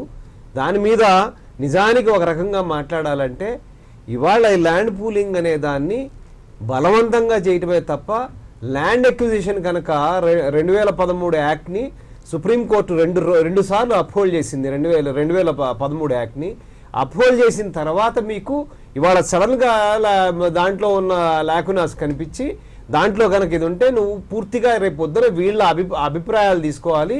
వీళ్ళ అభిప్రాయాలు తీసుకుంటే ప్రాబ్లమ్స్ వస్తుందని చెప్పి ఒక పక్కన బీజేపీ నాటకం వేస్తూ ఆర్డినెన్స్ని తీసుకొచ్చింది. ఆ రోజున బీజేపీ 9 సంవత్సరాల పాటు ఈ అమెండ్మెంట్ యాక్ట్ పెండింగ్లో ఉంది. 9 సంవత్సరాలు కాంగ్రెస్ ప్రభుత్వంలో కంటిన్యూస్గా అయిన తర్వాత బీజేపీ ఒప్పుకుంటే పాస్ అయిన యాక్ట్ని ఇవాళ చేంజ్ చేయడానికి ప్రయత్నం చేస్తున్నారు. ఇవాళ ఎందుకు చేంజ్ చేయడానికి ప్రయత్నం చేస్తున్నారు అంటే ఈ ల్యాండ్ ఎక్విజిషన్ అనేది ప్రాక్టికల్ గా ఇంపాసిబుల్. ల్యాండ్ ఎక్విజిషన్ యాక్ట్ మీద కనుక వెళ్తే ప్రాక్టికల్ గా అసలు ఎక్వైర్ చేయడం ఇంపాసిబుల్ అని చెప్పి బయటకు వచ్చేసింది. ఎందుకంటే సవరిన్ పవర్, అసలు మామూలుగా అయితే ల్యాండ్ అనేది సవరిన్ పవర్, కానీ దాని ఈ యాక్ట్ లో ఏం చేశారు, ఆ పవర్ ని వాడి కన్సెంట్ అని పెట్టేటప్పటికి పాత్సారి గారు, రవిశంకర్ గారు అన్నట్టు ఒకవేళ పవన్ కళ్యాణ్ ప్రశ్నించదలుచుకుంటే, ఒకవేళ పవన్ కళ్యాణ్ నిలదీయదలుచుకుంటే కేంద్ర ప్రభుత్వాన్ని నిలదీయాలి. ఎందుకు అని అంటే 2013 చట్టం ప్రకారం, భూసేకరణ చట్టం ప్రకారం 70% మంది రైతులు అంగీకరించకపోతే ఆ భూసేకరణ ఆపేయాలి. 70% గవర్నమెంట్, 80% పీపీపీ. ఈ పరిస్థితుల్లో అక్కడ రైతుల్లో వ్యతిరేకత ఉంది కాబట్టి, మీ పార్టీ ఆల్రెడీ ఉద్యమాలు చేస్తుంది, కాంగ్రెస్ పార్టీ ఆల్రెడీ ఉద్యమాలు చేస్తుంది, లెఫ్ట్ పార్టీ చేస్తున్నాయి కాబట్టి ఆయన ఏమైనా ప్రశ్నించే ముందు కేంద్రాన్ని కదా ప్రశ్నించాలి. ఇప్పుడు మనం ఆయన పర్యటనని ఇంత రాజకీయంగా చర్చించాల్సిన అవసరం లేదేమో నాకు తెలుసు. అంటే విలువే లేదంటారా? విలువ ఉంది, 100%. ఆయన మాటకి విలువ ఉంది, ఆయన మాటకి విలువ ఉంది. గ్యారంటీగా తెలుగుదేశాన్ని ఒత్తిడి చేయగలిగిన సత్తా, ఎందుకంటే వాళ్ళంతా కలిసి ఉన్నారు కాబట్టి. ఆయన కూడా తెలుగుదేశం ప్రభుత్వం, బీజేపీ ప్రభుత్వం ఒక భాగస్వామి కాబట్టి తప్పకుండా ఆయన ప్రశ్నించి నిలదీసే అవకాశం ఉంది.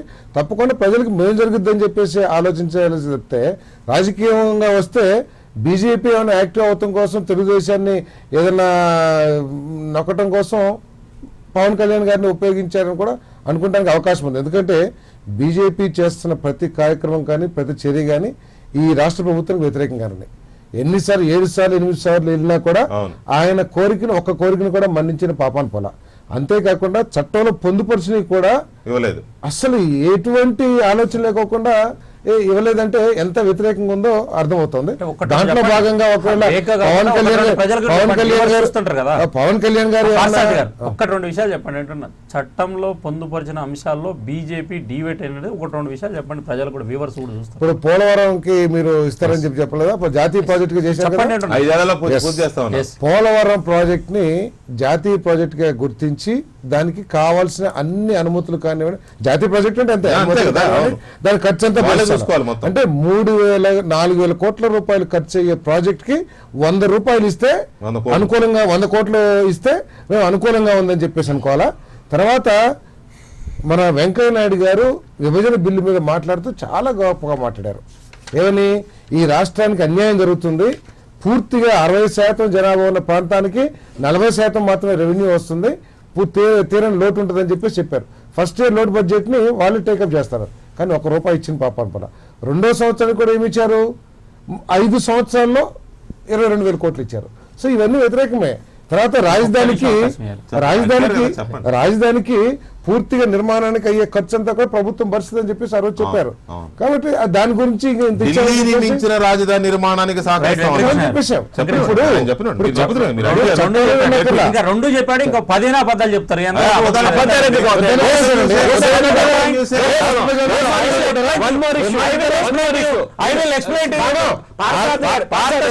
చెప్పినటువంటి 2 విషయాలు పార్థసారథి గారు చెప్పినవి కనుక తప్పైతే నువ్వు వాటిని అందరినీ పెండింగ్ లో ఎందుకు పెట్టావు? 8 మంది ఎమ్మెల్సీల కోసం ఇవాళ ఇమ్మీడియట్ గా అంత అర్జెంట్ గా నువ్వు అమెండ్మెంట్లు తీసుకొచ్చి సవరణ చట్టాలు తీసుకురావడానికి ఎందుకు ప్రయత్నం చేస్తున్నారు?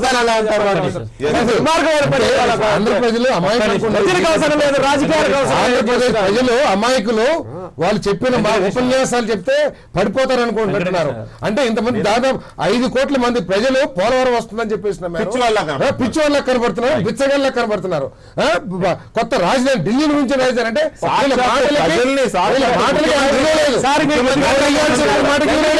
వెంకయ్యనాయుడు గారు లాంటి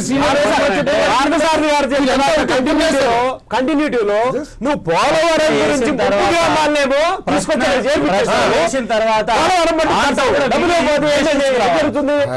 వేసిన తర్వాత ఆన్సర్ కూడా ఎదుటి వ్యక్తిది విని జస్టిస్ రండి. వ్యతిరేకించలేదు. నేను అడిగిన మిమ్మల్ని ప్రశ్నలు ఒక్క నిమిషం. 2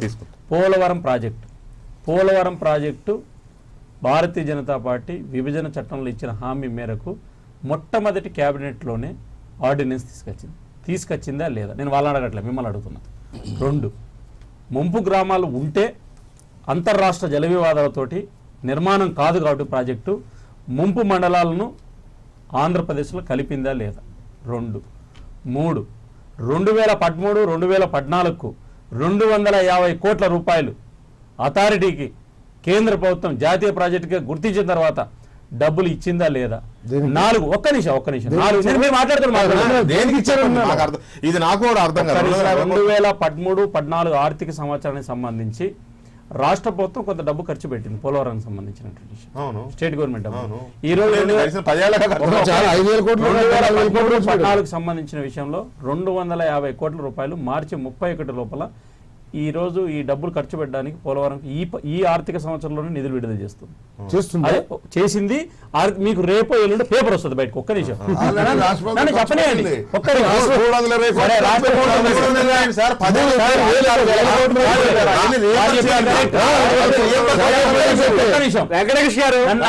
నన్ను మాట్లాడకపోతే తప్పు సమాచారం. నేను పార్థసారథి గారిని అడిగాను. ఒకటి చెప్పండి. నిన్న బడ్జెట్లో, దయచేసి ఇంకొకసారి మాట్లాడుతున్నా, నిన్న బడ్జెట్లో ఆర్థిక మంత్రి మాట్లాడినటువంటి అంశాలను తప్పుదో పట్టిస్తున్నారు. ఏ విషయంలో అంటే 100 కోట్ల రూపాయలు పోలవరం ప్రాజెక్టు నిర్మాణానికి కాదు, పోలవరం ప్రాజెక్టు అథారిటీకి.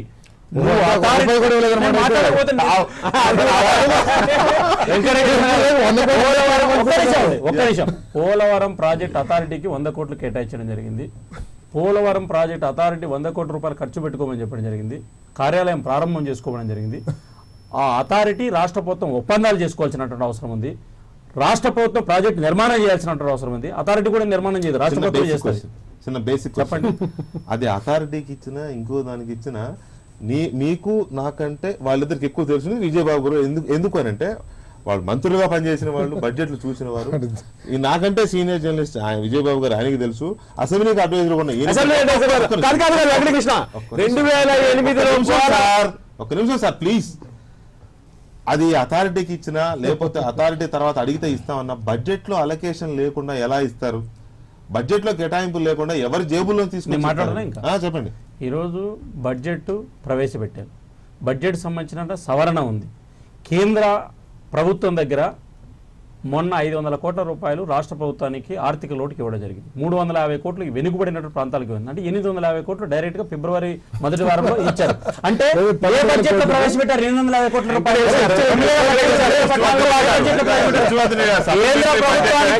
కేంద్ర ప్రభుత్వానికి సప్లిమెంటరీ బడ్జెట్ అంటే ఏదో ప్రధానమంత్రి సచార్ నిధి కింద 5,500 కోట్లు వేరుశనకాయలు 10 కిలోలు కొన్నాం, ఇంకే 5 కిలో అవసరం అయితే సరే 5 కిలో కూడా యాడ్ చేయండి అంటే ఇటువంటి చూడండి సప్లిమెంటరీ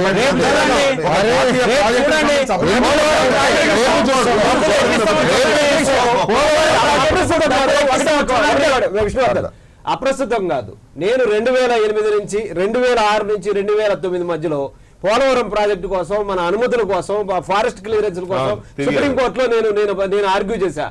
ఆ రోజుకు మేము రాసిన అఫిడవిట్, గవర్నమెంట్ రాసిన అఫిడవిట్, మీరు లాయర్లకు ఇచ్చిన డబ్బులు కూడా కాదు వీళ్ళు ఇచ్చారు. కరెక్ట్ 2008-2009 ప్రాంతానికే 3,500 కోట్లు ఆంధ్రప్రదేశ్ ఖర్చు పెట్టాము. ఇప్పుడు ఇవ్వకపోతే ఎట్లా అని చెప్పి మేము ప్లీడ్ చేసాం. ఇక్కడ ఆంధ్రప్రదేశ్ రాష్ట్రానికి కేంద్ర ప్రభుత్వం అన్యాయం చేసింది అనే వాదనల మీద పవన్ కళ్యాణ్ ఎందుకు ప్రశ్నించలేదు అన్నట్టు విష్ణువర్ధన్ రెడ్డి గారు దాని బుధాన్ని వేసుకుని ఏది నిజాలు చెప్పండి కొన్నారన్నారు. మీరు చెప్పండి. మీ మిత్ర మీరు అందరికి తెలిసిందే, మీరు అప్పుడప్పుడు పెళ్లిళ్ళకి వెళ్తారు కదా, చిన్న వాళ్ళు పెళ్లిళ్ళు చేసుకుంటూ ఉంటారు, మనం అందరం వెళ్తాం కదా. అక్కడ పంతులు గారు కానుకలు చదివిస్తారు. ఎవరన్నా వచ్చేసి సర్వాభరణాల నిమిత్తము, సర్వ వస్తువుల కోసము, భూముల కోసము, గోవుల కోసం, అన్నిటి కోసం కలిపి ₹1 చదివిస్తారు. కేంద్ర ప్రభుత్వం ఆంధ్రప్రదేశ్ కి చదివించింది ఆ ₹1. అది మిత్రపక్షం కావచ్చు కానీ వెరీ అన్ఫార్చునేట్. విష్ణు ఒకటి మాత్రం క్లియర్, తమ బాధ్యతను విస్మరించారు. ఏదైతే తెలంగాణ విడిపోవాలని, తెలంగాణ ప్రత్యేక రాష్ట్రం కావాలని బీజేపీ కోరుకుంది, సాధించింది. లోక్సభలో తలుపులు వేసినా కూడా, మొత్తం టీవీలన్నీ ఆపినా కూడా మీరు సపోర్ట్ చేసి బిల్లు పాస్ చేయించారు. మళ్ళా లోక్సభ అందరూ కలిసే చేశారు. అందరూ ప్రతిపక్షాలు తెలుగుదేశం గానీ లేక ఆంధ్రప్రదేశ్ ప్రజానికి చేశారు. అయిపోయింది. మీరు ఏదైతే కేంద్రంలో లోక్సభలో అయిపోయింది, రాజ్యసభలోకి వచ్చేటప్పటికి మీరు కొన్ని డిమాండ్లు ఏమైనా ఆ డిమాండ్ని అమలు చేయవలసిన బాధ్యత మీ మీద ఉందా లేదా? మీరు బడ్జెట్లో పెట్టకుండా రైల్వే జోన్ రైల్వే బడ్జెట్లో పెట్టలేదు. అది ఎట్లా వస్తుంది? 2 ఇవాళ ఏదైతే మీరు వెనకబడ్డ ప్రాంతానికి ఆర్థికమైన వనరులు ఇబ్బందిగా ఉన్నాయి, అసంబద్ధంగా మీరు చేశారు, చట్టాన్ని మీరు సపోర్ట్ చేశారు. ఆ రోజు అసంబద్ధంగా చేస్తున్న చట్టానికి మీరు సపోర్ట్ చేసినప్పుడు దాన్ని సరి చేయించవలసిన బాధ్యత, ఆర్థికంగా ఆదుకోవాల్సిన బాధ్యత మీ మీద లేదా? రాజధాని లేదు, ఇన్ఫ్రాస్ట్రక్చర్ లేదు, వైద్యం లేదు, విద్య లేదు, ఏదీ లేదు. ఇవాళ ఏదో ఇస్తాను మేము చెప్పాం, 4-5 సంవత్సరాలు కేటాయింపు చేస్తాం. ఏం కేటాయింపు చేయించారు మీరు? ఆ సంస్థలకి ఆ సంస్థలకి మీరు కేటాయింపు చేసిన డబ్బు ఎంత ఈరోజు ఏమైనా చెప్పారా? మీరు సంస్థలు ఇస్తామన్నారు, ఎంత డబ్బు కేటాయింపు చేశారు? 11 సంవత్సరాలు చెప్పారు. విజయవాడలో ఎయిమ్స్ వచ్చేస్తుందని చెప్పేసి ఆ ప్రాంత వాసులందరూ కూడా ఎదురు చూశారు. ₹1 ఇవ్వాలా? తుళ్ళూరులో పెడతారండి. నాకు ఒక అనుమానం అండి, 7 జాతీయ సంస్థలు బడ్జెట్ ప్రాథమికంగా 450 కోట్లు విడుదల చేశారు. విష్ణువర్ధన్ గారు ఒక్క నిమిషం. నాకు ఏమనిపిస్తుంది అంటే మోడీ గారి ఆలోచన సరళిలో ఏదో కొంత తేడా కనబడుతుంది. పూర్తిగా ఇంతకు ముందున్న నాయకత్వం ఏదో బీజేపీ నాయకత్వం ఏదైతే ఉందో ఆ నాయకత్వ ఆలోచన ధోరణికి పూర్తిగా వ్యతిరేకంగా వెళ్ళాలనే ఆలోచన ఉన్నట్టున్నాడు ఆయన. ఎందుకంటే భూసేకరణ చట్టాన్ని అద్వానీ గారు, వాజ్పేయి గారి నాయకత్వంలో పూర్తిగా టోటల్ యాక్సెప్ట్ చేశారు. తర్వాత వారి నాయకత్వంలో ఉన్నప్పుడే ఈ విభజన చట్టం గురించి కాంగ్రెస్ పార్టీ నాయకులు వెళ్ళి బీజేపీ దగ్గర చర్చించి, అంటే బీజేపీ దగ్గర చర్చించారంటే వాళ్ళ నాయకులందరూ కూడా చర్చించుకునే, ఎందుకంటే ఇంపార్టెంట్ బిల్ కాబట్టి 100% వాజ్పేయి గారు లేకపోతే అద్వానీ స్థాయి నాయకులు వారి సూచనల మేరకు విభజన చట్టం జరిగింది. ఈ రోజు ఆ భూసేకరణ చట్టానికి వ్యతిరేకంగా వెళ్తున్నారు మోడీ గారు. సుష్మా స్వరాజ్ గారు ప్రతిపక్ష నేత, అప్పుడు ప్రతిపక్ష నేత భూసేకరణ చట్టం అప్పుడు కూడా సుష్మా స్వరాజ్ నేత. తర్వాత ఈ విభజన చట్టం కూడా పూర్తిగా వ్యతిరేకంగా ఇక్కడ విజయబాబు గారు మనం నేను అన్నది అదే. ఇందాక నేను వాళ్ళిద్దరితో చెప్పారు, మీరు తిట్టి మళ్ళీ దాని మీద మాకు వివరణ లేకుండా నేను తిట్టడం మొదలు పెడితే వేరే రకంగా. ఒక్క నిమిషం, ఒక్కటే క్లోజ్ చేస్తా. భూసేకరణ చట్టం 2013 సంబంధించి భారతీయ జనతా పార్టీ మద్దతు ఇచ్చింది వాస్తవం, పార్లమెంట్ లో అందరూ చూశారు. మేము చెప్పింది ఏంటంటే ఈ రోజు కూడా సవరణలు ప్రతిపక్ష పార్టీలను అడిగినాము, రైతులకు నష్టం కలగకుండా ప్రాజెక్టులు లేకపోతే రాజ్యాంగాన్ని అవసరాన్ని రైతులకు నష్టం ఆర్డినెన్స్ ఇచ్చి yes, ధైర్యంగా చెప్పండి. నష్టం కలగకుండా. ఆర్డినెన్స్ ఇచ్చి మీరు ధైర్యంగా చెప్పండి yes, we want to go like that అని. 18 లక్షల కోట్ల రూపాయలను సొంతం చేసుకున్న 96 మంది అధికుల కోసం, కుబేరుల కోసం 70% మంది ఆరోపణలు ఏమైనా చేశారు? ఆరోపణలు ఏమైనా చేశారు? సవరించాలని ఒక్కరికి హక్కు ఉంది. నియంతృత్వం. ప్రతి ఒక్కరికి హక్కు ఉంది ఆరోపణలు చేసేకి. నేను రవిశంకర్ అడిగాను ఇదే క్వశ్చన్. నిజానికి ఇప్పటి వరకు బుచ్చ చౌదరి గారు కానీ విష్ణువర్ధన్ రెడ్డి గారి మధ్య జరిగిన ఈ వాదన చూస్తుంటే ఆంధ్రప్రదేశ్ లో ప్రజలు ఎంతగా రగిలిపోతున్నారు, రాష్ట్రానికి జరిగిన నష్టం, దీని మీద బీజేపీనేమో నేరుగా దోషం చేస్తున్నారు. నువ్వు లెటర్లు రాస్తే ఎక్కడ కుదురుద్దాయా, నువ్వు ఇంట్లో కూర్చుంటే ఎక్కడ కుదురుద్దు, నువ్వు ఏదో ఒకటి చేయాలి. కాంగ్రెస్ పార్టీ నేరుగా డిమాండ్ చేస్తుంది, నువ్వు బయటికి రా, ప్రభుత్వం నుంచి వచ్చి పోరాటం చేయి, నీతో మేము ఉన్నామని. నిన్న సిపిఐ బహిరంగ సభ నుంచి సుధాకర్ రెడ్డి గారు, నారాయణ గారు వీళ్ళంతా మాట్లాడారు విజయవాడలో. ఏం చెప్తున్నారు? మీరు ప్రభుత్వం నుంచి బయటపడండి, లేదా బీజేపీతో కేంద్ర ప్రభుత్వం నేరుగా పోరాడండి, మేము మీతో ఉంటామని వాళ్ళు మాట్లాడుతున్నారు. సో ఈ మొత్తం వ్యవహారంలో కేంద్ర ప్రభుత్వాన్ని నేరుగా దోషం చేస్తూ రాష్ట్ర ప్రభుత్వం మీద ప్రజలు కోపంతో ఉన్నారు అనే విషయాన్ని డైవర్ట్ చేయడం కోసం ఇప్పుడు ఈ అంశాన్ని పవన్ కళ్యాణ్ ఎంటర్ చేశారా అనేది ఒక రకమైన చర్చ జరుగుతోంది. నేను రవిశంకర్ గారిని ప్రశ్న అడిగితే ఆయనకి పవన్ కళ్యాణ్కి ఎక్కువ ప్రయారిటీ ఇవ్వడం ఇష్టం లేదనుకుంటే దాటేశారు దాన్ని. మీ ఒపీనియన్? పవన్ కళ్యాణ్ వ్యవహారం గురించి మాట్లాడుకోవాలంటే ఆయనకున్న ఆవేశము, ఆయన భావ ప్రకటనలు ఇవన్నీ చూసి జనం కొద్దిగా ఆసక్తిగా ఈయన ఏదో చేస్తాడు మనకి అని ఆశించారు. అయితే ఇక్కడ జరిగిన వ్యవహారం ఏంటంటే ఈ రాష్ట్రానికి గడచిన కొంతకాలంగా అంటే ఇచ్చిన హామీలు నెరవేర్చడం లేదు ఇటు రాష్ట్ర ప్రభుత్వం కానీ అటు కేంద్ర ప్రభుత్వం కానీ. కేంద్ర ప్రభుత్వం ఇందాక మీరు చెప్పినట్టుగా ఢిల్లీని తలదన్నే రాజధాని చేస్తాన సాక్షాత్తు నరేంద్ర మోడీ గారే ఎలక్షన్లో ప్రచారంలో ఆయన చెప్పారు.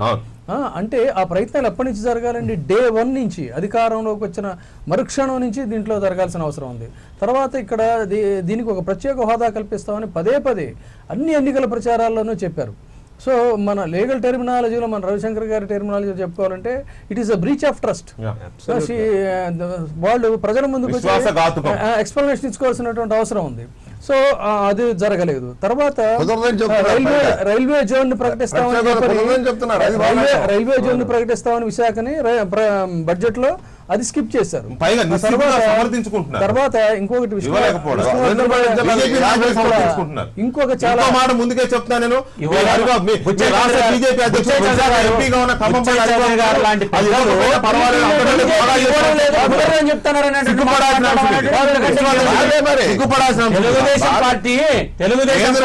బడ్జెట్ లో విశాఖపట్నానికి ప్రత్యేక జోన్ ఇవ్వాలనే అంశాన్ని ఈసారి ఖచ్చితంగా తెస్తామని హామీ ఇచ్చి ఎన్నికల్లో కూడా ఊదరగొట్టిన మీ నాయకులు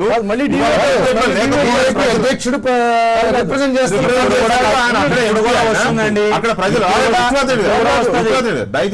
అక్కడ నిలదీస్తుంటే ప్రత్యేక జోన్ ఇవ్వకపోయినా అంతకంటే ఎక్కువ లాభాలు జరిగాయి కాబట్టి జోన్ ఇవ్వకపోయినా పర్లేదని నిసిగ్గా మాట్లాడారు. మీరు అన్నారు, మీ నాయకుడు అన్నారు, హరిబాబు గారు అన్నారు, మనం చూసుకోండి వైజాగ్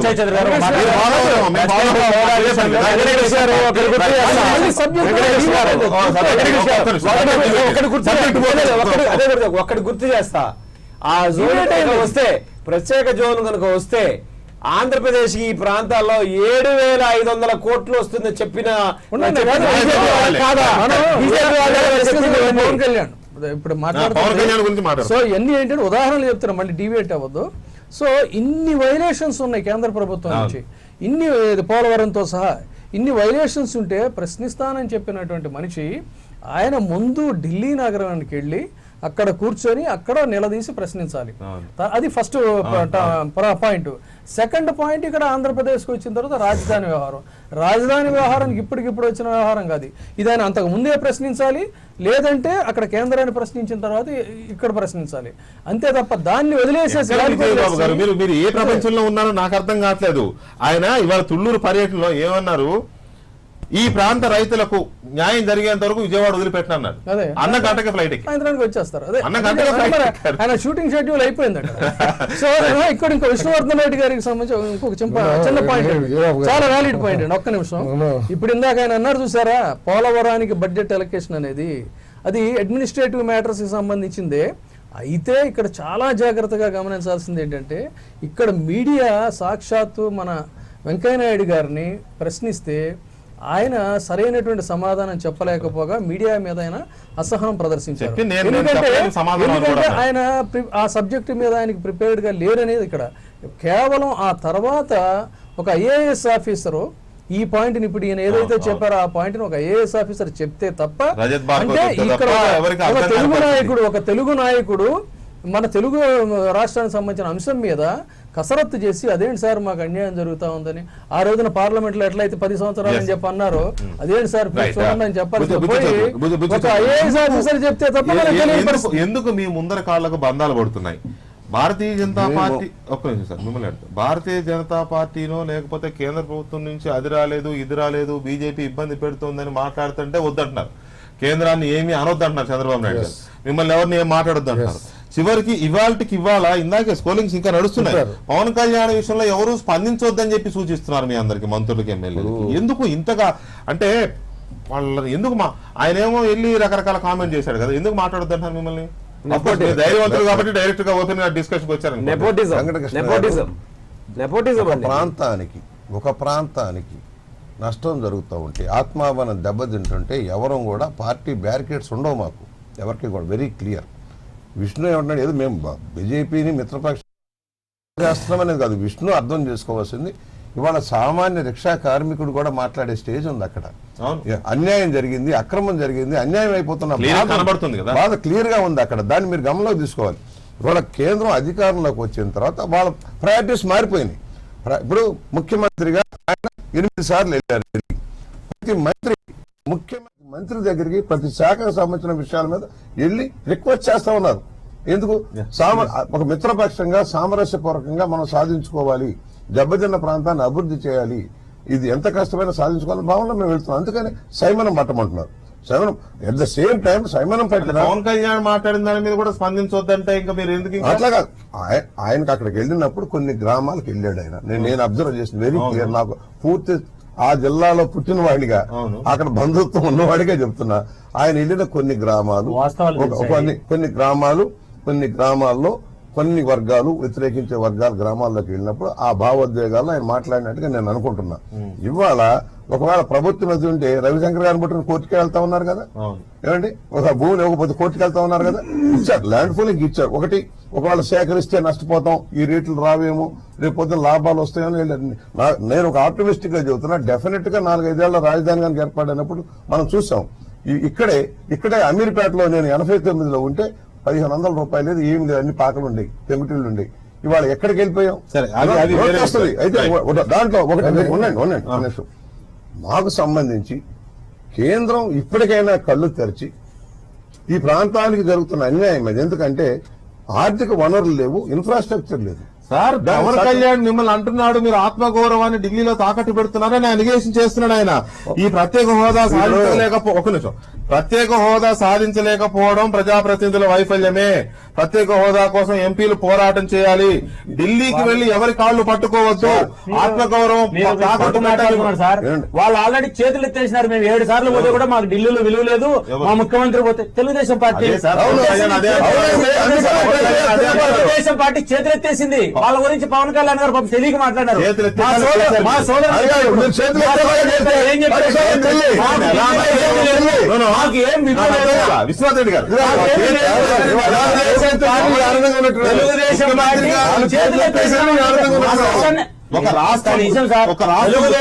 భారతీయ జనతా పార్టీ మిత్రపక్ష పార్టీలు సమస్యలుంటే కూర్చొని మాట్లాడుకోవాలి. ముఖ్యమంత్రి గారు ఏం చెప్తారు? మీరు సమన్వయంతో ఉండండి అంటారు. బుచ్చే చంద్రబాబు టీవీల దగ్గరకు వచ్చి రాష్ట్రానికి అంత అన్యాయం చేసిన అంటారు. రాష్ట్రంలో 42,000 కోట్ల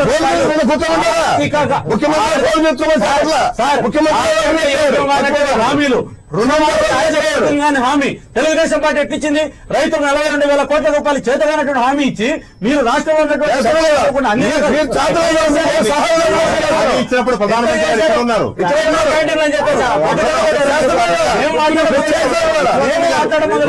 హామీ ఇచ్చినప్పుడు ఎవరెవరు ఉన్నారు? డయాస్ మీద ఎవరెవరు ఉన్నారు?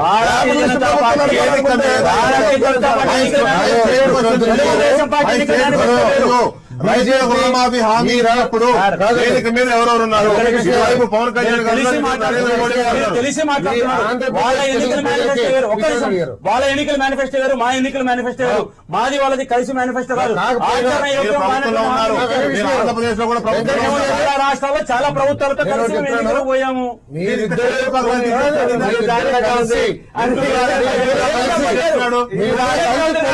7 సార్లు పోయినాము, మమ్మల్ని పట్టించుకోలేదండి. ముందు తెలుగుదేశం వాళ్ళు సార్లు చంద్రబాబు నాయుడు గారు వచ్చారు, 2 సార్లు జగన్మోహన్ రెడ్డి గారు వచ్చారు. ముఖ్యమంత్రి ప్రతిపక్ష నాయకుడు 9 సార్లు వచ్చి నరేంద్ర మోడీ గారిని కలిశారు, మీ మంత్రులు కలిశారు. అయ్యా మా రాష్ట్రాన్ని ఆదుకోని మహాప్రభు అంటే మీరు వాళ్ళు అంటున్నారు చేతులు ఎత్తేసారు అంటున్నారు. అంటే నిజం పవన్ కళ్యాణ్ చెప్పినట్టుగా ఎంపీలు ఎవరి కాళ్ళలో పట్టుకుంటున్నారు, పట్టుకోవద్దనే దాన్ని ఒప్పుకోవాలా? విష్ణువర్ధన్ రెడ్డి గారు ఇదే అభిప్రాయాలు ఉన్నట్టున్నాడు. మాకు సంబంధం లేదు తెలుగుదేశం ఉంది. కానీ తెలుగుదేశం పార్టీలో కొంతమంది వ్యాఖ్యలను వ్యతిరేకిస్తున్నా. నేను చెప్పేది ఏంటంటే ఈ రాష్ట్రంలో బీజేపీ గాని టీడీపీ గాని ఇచ్చిన హామీలన్నిటికీ ఈ 2 పార్టీలకు కూడా మోరల్ గా బాధ్యత ఉంది. ఒకళ్ళొకరు తేల్చుకోవాల్సిన అవసరం ఉంది. ఇద్దరు కలిసి పోటీ చేశారు, ఇద్దరు కలిసి ఓటు అడిగారు. అంతేగాని తెలుగుదేశం వేరు, నేను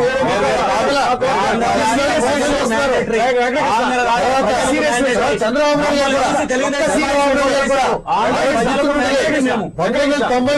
1994లో ఎన్టీ రామారావు గారు ఉన్నప్పుడు, ఎందుకంటే టీడీపీ అంతా కూడా ఎన్టీఆర్ స్ఫూర్తితో నడుస్తున్న పార్టీగా చెప్పుకుంటారు కాబట్టి, ఆ రోజు కోట్ల విజయభాస్కర్ రెడ్డి గారు, పివి నరసింహరావు గారు ఢిల్లీలో ఉన్నారు, మాకు ఓటేయండి ఈ రాష్ట్రాన్ని అభివృద్ధి చేస్తామంటే ఎన్టీ రామారావు గారు ఏమన్నారంటే ఎవడబ్బో సొమ్ము, నేను అవసరమైతే పార్లమెంటరీ ధర్నా చేస్తాను.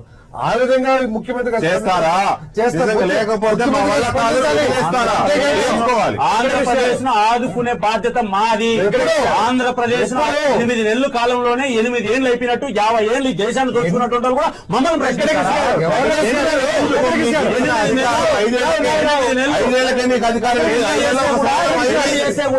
ఈ సందర్భంగా ఒక మాట చెప్పాలి. ప్రధానమంత్రి గారు కూర్చుండగా కశ్మీర్ లో 5 గంటలు కూడా అవ్వకుండా పాకిస్తాన్ కి నా థ్యాంక్స్ అని చెప్తే ఆ రోజు మాట్లాడుకున్నా ఆ ప్రభుత్వంలో కంటిన్యూ అవుతున్నా ఈ బీజేపీ ఇక్కడ మనకిచ్చిన ప్రమాణాలన్నీ వ్యతిరేకంగా చేస్తుంటే అదే ప్రభుత్వంలో వాళ్ళు మంత్రులు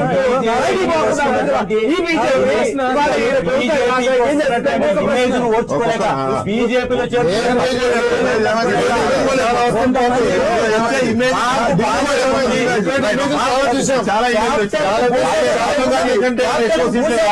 నిధులు ఇమ్మంటారా?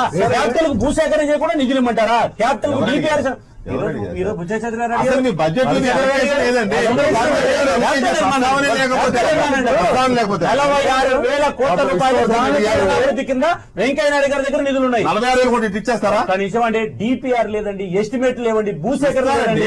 మీరు మమ్మల్ని అడుగుతారా? ఒకటి ప్రారంభం చేస్తామంటే ఒక విశాఖపట్నంలో ఒకటి ప్రారంభం చేస్తామంటే భూసేకరణ చేయలేని స్థితిలో రాష్ట్ర పరిస్థితి ఉంది. DPR తయారు చేయడానికి అవసరం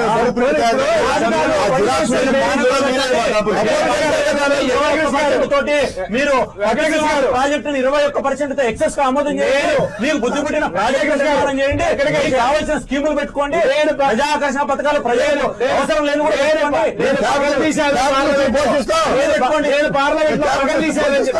పార్లమెంట్ లో పక్కన నేను పార్లమెంట్ లో పగలు తీశానని పుస్తకాలు రాసుకుని తిరుపతి నుంచి విజయనగరం వరకు పంచిపెట్టి రాయండి.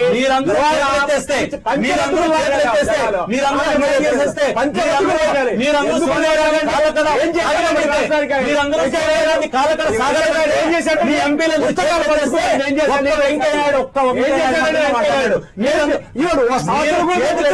10 సంవత్సరాలు అధ్యక్ష 10 సంవత్సరాలు అధ్యక్ష ప్రదేశ ఈ మాటలు తప్ప చేసిందే లేదు. మాట్లాడే అవకాశం ఈ రాష్ట్రం గురించి కాంగ్రెస్ పార్టీకి లేదు.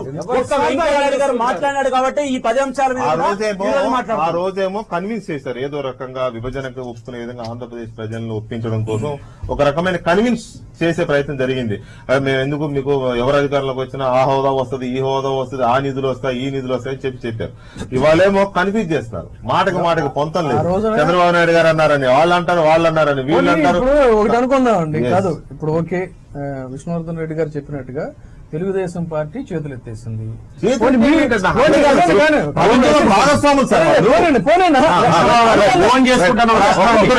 అనుకుందాం, పోనీ ఒక క్షణం అనుకుందాం, చేతులు ఎత్తేసారు.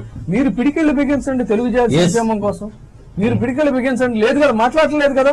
మీ పార్టీ మీద ఇక్కడ మేము తలెత్తుకొని తిరగలేకపోతున్నాం. మీరు ఇచ్చినటువంటి హామీల్ని మీరు నిలబెట్టండి, లేకపోతే మేము బయటికి జెండా పట్టుకుని వెళ్ళలేని పరిస్థితుల్లోనో అని మీరు పిడికిళ్ళు బిగించండి.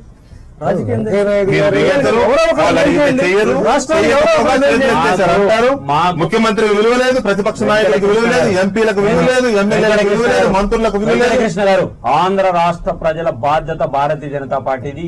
ఎన్డీఏ ఏ రూపంలో తీసుకుంటారు మీరు బాధ్యత? ఒక్క నిమిషం, నేనేమంటున్నానంటే తాత్కాలికమైనటువంటి రాజకీయ అవసరాల కోసం మా మీద దుమ్మెత్తు పోస్తున్నారు. మేము ప్రజలకు మ్యాండేటరీ, మేము జవాబుదారీ, ప్రజలకు మేము చేస్తాము. 8 నెలలు మాత్రమే మీరు అన్నారు కదా, మీ మీద దుమ్మెత్తిపోయడమే ఎజెండాగా మేము ఇక్కడ కూర్చొని లేము. మాకు బీజేపీ ఏమి టార్గెట్ కాదు. బీజేపీ మీద దుమ్మెత్తిపోయడం వల్ల మాకు వచ్చే ప్రయోజనం కూడా లేదు. మేము అవసరమైతే బతిమలాడుకునైనా మా రాష్ట్రాన్ని బాగు చేసుకోవాలనుకోవడమే ఆ రాష్ట్ర ప్రజల లక్ష్యం. అది ఆ పార్టీలైనా, లేకపోతే మంత్రులైనా, ఎమ్మెల్యేలైనా, ప్రజలైనా, అక్కడ ఉండేవాళ్ళు ఎవరికైనా అదే లక్ష్యం తప్ప మీ మీద దుమ్మెత్తిపోయాలి, లేకపోతే మిమ్మల్ని బజారుకు లాగాలి, మా ఉద్దేశం. 24 గంటల విద్యుత్ 3 రాష్ట్రాలు ఆంధ్రప్రదేశ్ లో 24 గంటల విద్యుత్ ఉందని ఎవరు చెప్పాడు మీకు? 7 గంటల పవర్ కట్ ఉంది. రెడ్డి గారు అనంతపురం జిల్లాలో 24 గంటల విద్యుత్ ఉందా మీ ఊళ్ళలో? మీ ఊర్లో, మీ గ్రామాల్లో 500 మెగావాట్లు ఈ రోజు మేము కేటాయించాము.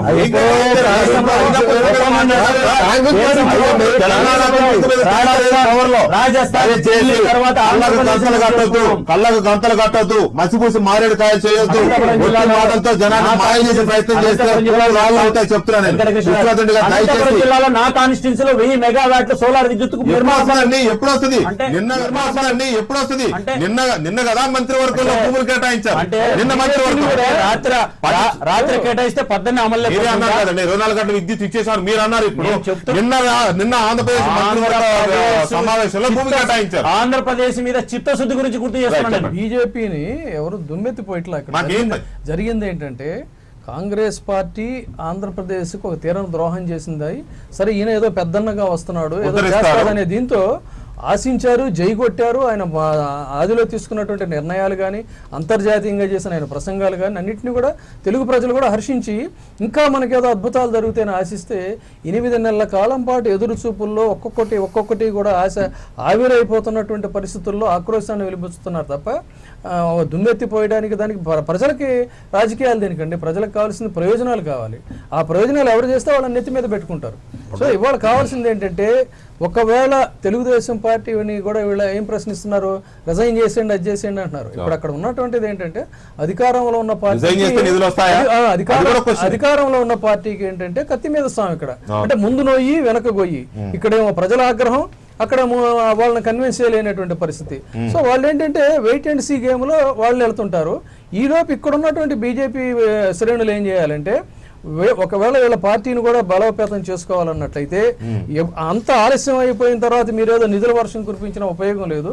ముందు అర్జెంట్ గా ఇప్పుడు కావాల్సినటువంటి హామీలను కొద్దిగా నెరవేర్చండి. మీరెవరు ఎవరి కాళ్ళు పట్టుకోవద్దు, తెలుగు ప్రజల ఆత్మగౌరవాన్ని అక్కడ తాకట్టు పెట్టొద్దు, ఎదురొడ్డి పోరాడండి అనేది ఆయన ఇచ్చిన పిలుపు, పవన్ కళ్యాణ్ గారి పిలుపు. మరి ఆత్మగౌరవం అనే నినాదం మళ్ళీ ఈయన కూడా విషయాలు సార్, స్లోగన్స్ వేరు, ప్రాక్టీస్ లోకి వచ్చేది వేరు.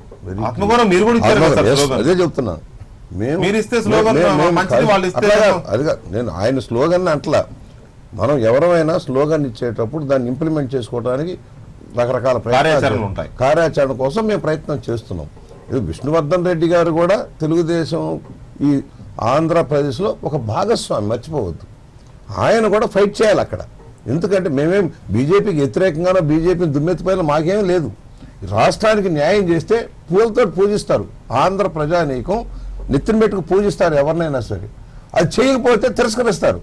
అది గమనంలో తీసుకోండి. మేమే బీజేపీ మీద అనాలని కాదు, ఎప్పుడైతే అన్యాయం జరుగుతుందో సామాన్య ప్రజల నుంచి వస్తున్న రియాక్షనే మానవ నుంచి వస్తుంది. అంతకంటే ఇప్పుడు రాజకీయాలు పక్కన పెడదాం. ఆంధ్రప్రదేశ్కి విభజనలో తీవ్రమైన అన్యాయం జరిగింది. దాన్ని సరిచేయడంలో కేంద్రం సహకరిస్తుందని మిత్రపక్షంగా చేరి వాళ్ళతో కలిసి పోటీ చేశాం. మోడీ గారు కూడా హామీ ఇచ్చారు, అందరూ హామీ ఇచ్చారు, జరగాలని మేము కోరుకుంటున్నాం. ఈ 7-8 మాసాల్లో ఎంత ప్రయత్నం చేసినా కనీసం కొసరి వడ్డించేది కూడా లేని దాంట్లో ఆవేశం వస్తుంది, ఆవేదన వస్తూ ఉంది, ఆడ కష్టాలు ఉన్నాయి. సరే మీరు అన్నారు జనాకర్షణ పథకాలని, మీరు క్యాపిటలిస్టు రాజకీయాలు చేస్తే చేసుకోండి, క్యాపిటలిస్ట్ విధానంతో చేస్తాం, పరిశ్రమలు మాత్రమే చేస్తాం, సామాన్యులకు ఏమీ చేయము అంటే మీ ఇష్టం. అది నిర్ణయాలు మీ వాళ్ళు చేస్తారు. చెప్పండి.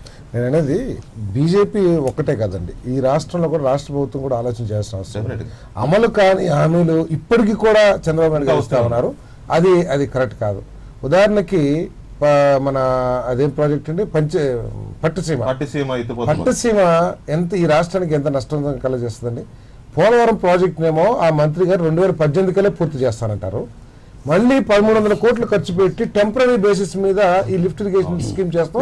ఎంతవరకు సబ్సిడీ కావాలండి? తర్వాత ఒక నిమిషం, తర్వాత ఇంతకుముందు మొన్నటి వరకు ధనయజ్ఞం అని చెప్పేసి గగ్గోలు పెట్టిన తెలుగుదేశం పార్టీ ఆ రోజు రాజశేఖర రెడ్డి గారు 5% సీలింగ్ లిమిట్ పెడితే ఈ రోజు 28% కి మీరు టెండర్ ఇస్తారా?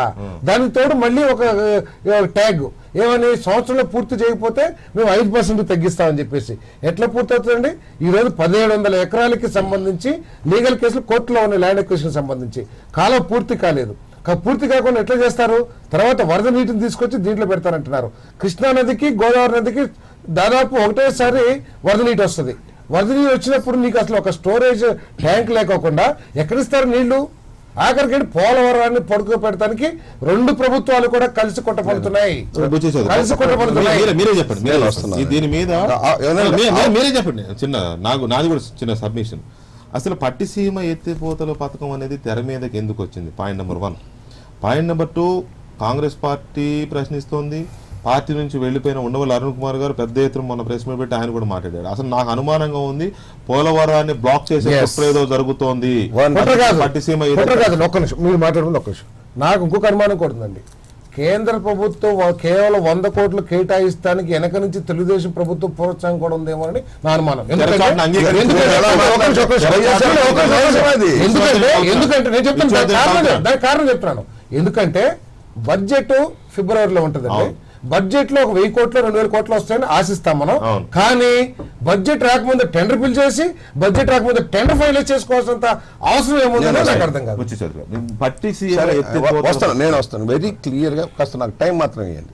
ఎందుకంటే వైఎస్ఆర్ పార్టీయో మరొక పార్టీ వాళ్ళు అంతకంటే రాజధాని విషయంలో వాళ్ళ పోకడ అలాగే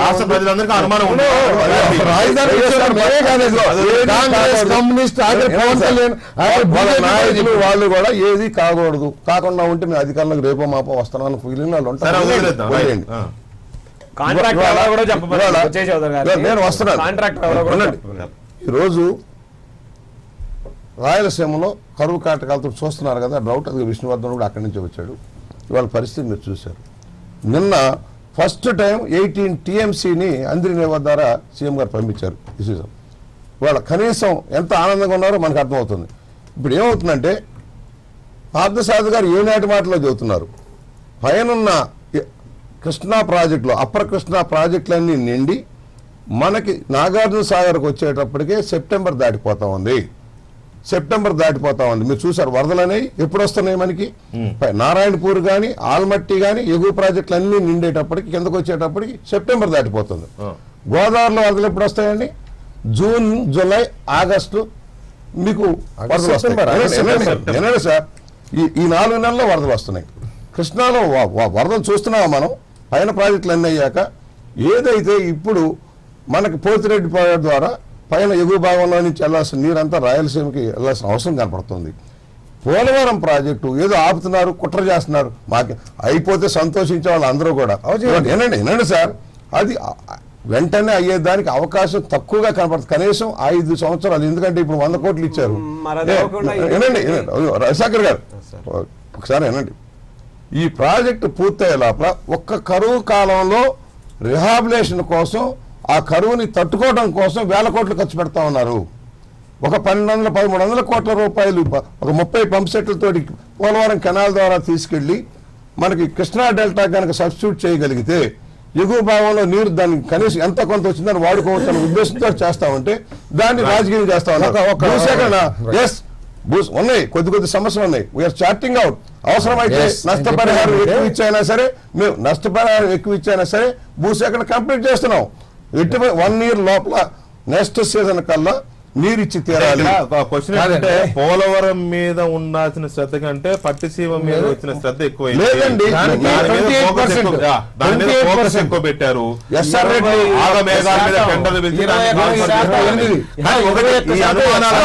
అనుమానాలన్నింటినీ మీరు అంటారు కదా పట్టిసీమ యొక్క లక్ష్యం పోలవరం యొక్క లక్ష్యం సేమ్, అంతే కదండి. పోలవరం మీద పక్క రాష్ట్రాలకి అనేక అబ్జెక్షన్స్ ఉన్నాయి, ముంపు గ్రామాలని. నువ్వు ఒక్క గ్రామం కూడా ముంచకోకుండా పట్టిసీమ ద్వారా నీ లక్ష్యాన్ని చేరుకుంటున్నప్పుడు పోలవరం ఎందుకని చెప్పేసి పై రాష్ట్రాలు నిలదీస్తే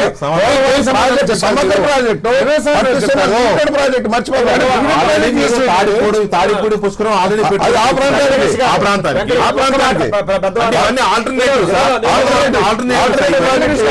చెప్పండి. 940 megawatts, 640 విలేజెస్. విశాఖపట్నానికి తాగునీరు సాగునీరు కాకుండా ఇండస్ట్రియల్ వాటర్ ఇవన్నీ మొత్తం ఈ పట్టుసీమ వల్ల నాశనం అయిపోతుంది.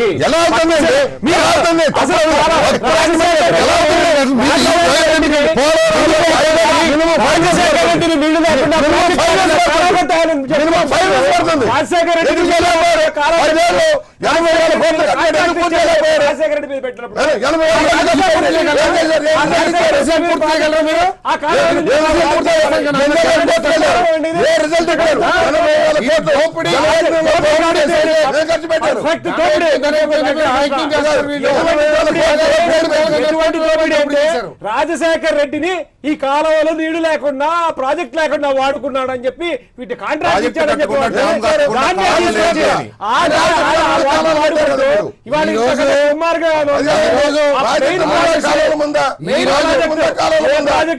రాజశేఖర రెడ్డి గారు చేసిన కార్యక్రమాల మీద తెలుగుదేశం పార్టీ వెళ్తుంది. కాలంలో వాడుకుంటున్నారు. ఆ రోజు శ్రీశైలంలో చంద్రబాబు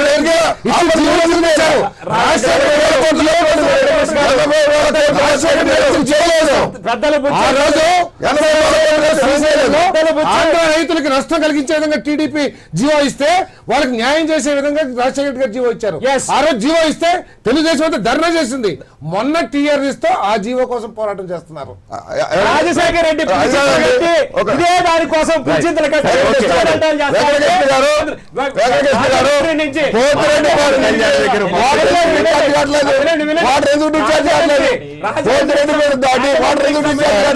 ఏం చేశారు? రాజకీయాలు పక్కన పెట్టు. గోదావరి గురించి పూర్తిగా తెలిసిన బుచ్చయ్య చౌదరి గారు, రాజమండ్రి దగ్గర సమీపంలో ఉన్న పోలవరం ప్రాజెక్టు గురించి తెలిసిన బుచ్చయ్య చౌదరి గారు ఇవాళ ఈ పట్టసీమ గురించి ఈ రకంగా సపోర్ట్ చేసి మాట్లాడటం అనేది నాకు ఎంతో బాధగా ఉంది. ఎందుకంటే ఆ జిల్లాలకి మేలు జరిగేదాన్ని వదిలిపెట్టి విశాఖపట్నం దాకా ఈ కరెంటు ఎత్తిపోతలకి ఎవడి నెత్తి మీద పడుతున్నాయి డబ్బులు? ఒక్కొక్క యూనిట్ ఆ రోజున తెలంగాణ ప్రజలు ఏమన్నారు? ఈ 900 megawatts 40 megawatts మీకు ఎత్తిపోతలకు వాడతామంటే అంటే మీరేమో ఫ్రీగా వాడుకోవాలి, మాకేమో ఈ ఎత్తిపోతల మీద వచ్చిన కరెంట్ అంతా మా నెత్తి మీద అయ్యాలా అన్నారు. ఇవాళ ఎవరి నెత్తి మీద వేయడానికి ఈ ప్రాజెక్ట్ రెండు విషయాలకు సమాధానం చెప్పండి. ఒక్క నిమిషం సార్. డైవర్షన్ ఇలాగే ఉంటాయి కొన్ని పథకాలు, కొన్ని చర్చలు కూడా. ఎక్సెస్ కూడా వచ్చింది, దాన్ని రద్దు చేస్తే బాగుంటుంది. అదే నేను అడగబోయాను. ఇన్ఫాక్ట్ ఒక్క నిమిషం, ఇక్కడ 2 విషయాలు సార్. ఒకటి, విశాఖపట్నం వరకు లాభం జరగాల్సిన పథకం పోలవరం ప్రాజెక్ట్, అది లేట్ అవుతుంది. దానికి ఆల్టర్నేటివ్ గా మీరు పట్టిసీమని తీసుకొచ్చారు. దాంట్లో ఎక్సెస్ పర్సెంటేజ్ టెండర్ 28%. మామూలు విషయం కాదు ఇది.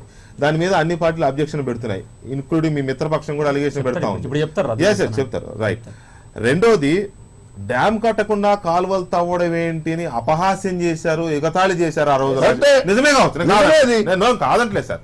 ప్రాజెక్టు కట్టకుండా కాలువల కోసం వేల కోట్ల రూపాయలు తోశారు, కాలువలు కూడా పూడిపోతున్నాయని విమర్శించిన మాట వాస్తవం. మాలాంటి వాళ్ళం కూడా కథనాలు చేసాం, దాని మీద స్టోరీలు చేసాం, మేమందరం విమర్శించిన మాట కూడా వాస్తవం. ఇవాళ పోలవరం డ్యామ్కేమో చాక్లెట్లు బిస్కెట్లు కొనుక్కోమని 100 కోట్లు వాళ్ళు ఇస్తారు, మీరేమో పోలవరం ప్రాజెక్టు పూర్తిగా లేదని చెప్పేసి పట్టిసీమను తీసుకొచ్చి పట్టిసీమ ఎత్తిపోతల పథకానికి పోలవరం కోసం రాజశేఖర రెడ్డి తవ్వించిన కుడికాలను వాడుకోవడం ఇదంతా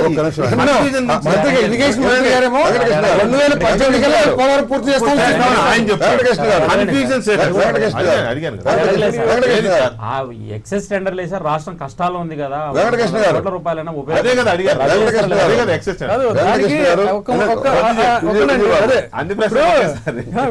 ఇందాక నాకు అర్థం కాదట, కామన్ మ్యాన్ గా నా అర్థం కాదు ఏంటంటే, రవిశంకర్ గారు ఏమన్నారంటే ఆ రోజునేమో జలయజ్ఞాన్ని ధనయజ్ఞంగా మార్చారు అని చెప్పని ఈయన అన్నారు.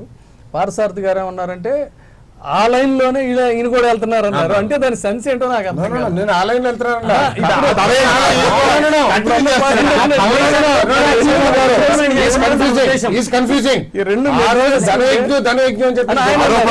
ఈ రోజు వాళ్ళు యాక్చువల్ గా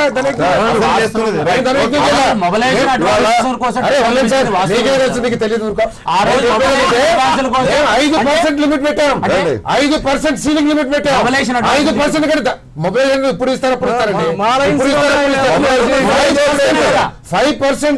లిమిట్ పెట్టేసి 5% కంటే ఎక్కువ కోట్ చేస్తే క్యాన్సిల్ టెండర్. వీటన్నిటికీ క్లారిటీ ఇవ్వండి మీరు ప్లీజ్. ఇవాళ జలయజ్ఞంలో పూర్తి చేస్తే హెడ్ వర్క్స్ కట్టకుండానే కాలువలు తవ్వారు, మరియు నేను చేశాను. ఇవాళ మీరు వృధాగా ఉన్న కాలువలు మేము వాడుకుంటున్నాం. 1, 2 ప్రాజెక్ట్ ఆపమని ఎవడో కోరుకోడు, మూర్ఖుడు కూడా కోరుకోడు. ఆంధ్రదేశంలో ఏ పార్టీ కూడా కోరుకోదు పోలవరం ప్రాజెక్టు విషయంలో. ఇది జీవనదిని ఉపయోగించుకోవాల్సిన అవసరం ఉంది. మాకు 1 lakh క్యూసెక్స్ కనుక వెళితే కింద అన్ని ప్రాజెక్టులు ఎత్తిపోతలకు కానీ మా ఆనకట్ట కింద ఇరిగేషన్కి కానీ 1 lakh క్యూసెక్స్ సరిపోతుంది. మాకు దాదాపుగా 3 నెలల పాటు 3,000 క్యూసెక్స్ వెళ్ళిపోతుంది. 30 లక్షల క్యూసెక్స్ 3,000 టీఎంసీ సముద్రానికి వెళ్తుంది. మాకు ఆ టైంలో అనవసరంగా 1 లక్ష దాటి పైకి వెళ్ళే వాటర్ అంతా కూడా మేము డైవర్ట్ చేయడానికి మేము తాత్కాలిక ప్రాజెక్టు చేస్తాం. అది కూడా ఉన్న ఏంటంటే పట్టిసీమ ఎత్తిపోతల తాత్కాలిక ప్రాజెక్టు అంటారు. ఈ పంపులు కూడా మధ్యలో క్లారిటీ ఇవ్వండి, మర్చిపోతాను. పట్టిసీమ ఎత్తిపోతల తాత్కాలికంగా ఎస్పెషల్లీ పోలవరం పూర్తి అయితే పట్టిసీమ పెట్టి డబ్బులన్నీ పోతాయి. ఈ పంపులన్నీ ఒక సంవత్సరానికి 2018కి పూర్తి చేస్తాం పోలవరం అని సాక్షాత్ ఇరిగేషన్ మంత్రి గారు ఏం చెప్పినా ఇదిగోండి నేను చెబుతున్నాను. ఈ ప్రాజెక్ట్ పోలవరం కేంద్రం నిధులు రానివ్వండి ఏదైనా కానివ్వండి 5 years మినిమం పడుతుంది హెడ్ వర్క్స్. 5 years ఆ ప్రాంతపు వాసిగా రవిశంకర్ గారు అన్నట్టుగా ఆ ప్రాంతపు వాసిగా నేను నిత్యం గోదావరి ఒడ్డున పెరుగుతున్న బిడ్డగా నేను చెబుతున్నా. 1 లక్ష పైన నిత్యం వాటర్ పోతానే ఉంది. దాన్ని ఎత్తిపోతల్లో మనం ముఖ్యంగా రాయలసీమకు వాడుకోవాల్సి ఉంది. దానికి సంబంధించిన ఒక ప్రాజెక్టు ఈ మోటార్లన్నీ దాంట్లో కూడా ఎంతసేపు ఆల్రెడీ నీళ్ళ పాటితే నేను మాట్లాడదా చెప్పండి బుజ్జి చౌదరి గారు. ఈ మోటార్ని మరలా వేరే లిఫ్ట్ లో ఉపయోగించుకునే దాన్ని క్లాస్ పెట్టి చేస్తాం. ఎందుకు కాదండి ఎవరికి తెలియదు, మీకు తీసుకొని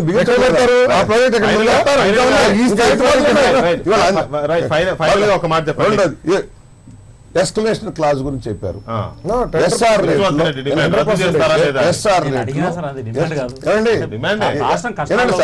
ఎల్ఎన్టీ వేసింది కదా, ఎల్ఎన్టీ వేశారు. ఎవరైతే లిస్ట్ లో వేశారు వాళ్ళకే కదా. ఇద్దరు కలిసి వేసుకుంటే మీరు ఏదైనా ఒప్పేసుకుంటారా? అలవాటు కదా, అలవాటు కదా. 5% లిమిట్ పెట్టాం, అలవాటు కాబట్టి 5% చంద్రబాబు నాయుడు గారు 5% లిమిట్ పెట్టి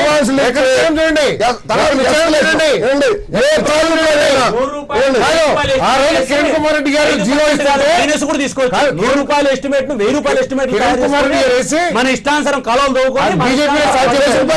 కార్పొరేట్ బిజినెస్ కదా మీదంతా కాదు ఆ రోజు కిరణ్ కుమార్ రెడ్డి గారు ఎస్కలేషన్ ఇస్తుంటే ఆయన 3,000 కోట్లు తినేశాడని చెప్పారు. అదే జీవోని ఇంకా మెరుగ్గా ఇంకా అప్పుడు లేని కండిషన్స్ కూడా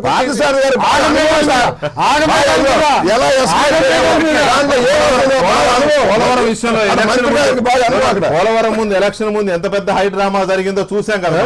తెలంగాణ ప్రాంతానికి చెందిన ఒక నాయకుడికి ఇస్తే ఆ పేపర్లలో వస్తే తర్వాత మళ్ళీ రద్దు చేసుకోలేదా? సో అదే ప్రమాదం ఇప్పుడు కూడా జరుగుతుందేమో అని ఆందోళన అందరికీ. ఇంకా నేను డీప్ గా దాంట్లో చేయలేదు, కానీ మేము కొన్ని వర్క్స్ మేము చూస్తున్నాం.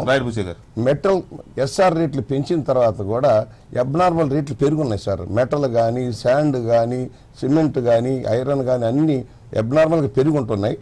దాని మీద లేబర్ కాస్ట్ తోటి సహా పెరిగి వస్తూ ఉన్నాయి. నేను ఇది ఇంకా ఫాలో కాకుండా నేను ఓవర్ కామెంట్ చేయగలను. ఒక లోపం మీరు అన్నట్టుగా మొత్తం అసలు ప్రాజెక్టులని మొత్తం మీద మనం పవన్ కళ్యాణ్ దగ్గర మొదలుపెట్టి పట్టిసీమకు వచ్చాం. ఇక్కడ పవన్ కళ్యాణ్ ని చాలా తెలివిగా టీడీపీ బీజేపీ చూశారు. మీరు ఇనిషియల్ గా నేను లేవనెత్తిన అంశం అదే. వీళ్ళు ప్రయోగించిన అస్త్రం చాలా తెలివిగా ఇద్దరు ఇష్యూని పక్కదో పట్టించారు. వీళ్ళు వాళ్ళు కూడా పవన్ కళ్యాణ్ సీన్ లో లేకుండా టాపిక్ బుజ్జి చౌదరి గారు వచ్చిన దగ్గర నుంచి టాపిక్ డైవర్ట్ అయిపోయింది. నేనేమంటలేదండి, పవన్ కళ్యాణ్ మీద మాట పడకుండా ఆయన వచ్చేంత వరకు మనం దాని మీద చర్చించాం. ఆయన వచ్చిన తర్వాత నీట్ గా దాన్ని డైవర్ట్ చేశారు. అంటే పవన్ కళ్యాణ్ తుళ్ళూరు వెళ్లే ముందు చంద్రబాబు నాయుడు ఎందుకు కలిశాడు అనే ప్రశ్నకి ఇగో ఈ పరోక్షమైన ఇదే సమాధానం. రైట్ బుజ్జి చౌదరి గారు, థ్యాంక్ యూ వెరీ మచ్. పాసారి గారు, విజయబాబు గారు, కృష్ణవర్ధన్ రెడ్డి గారు, రవిశంకర్ గారు, థ్యాంక్ యూ వెరీ మచ్ అండి. ఇది ఇవాళ బ్రేకింగ్ స్టోరీ. మళ్ళీ రేపు కలుద్దాం.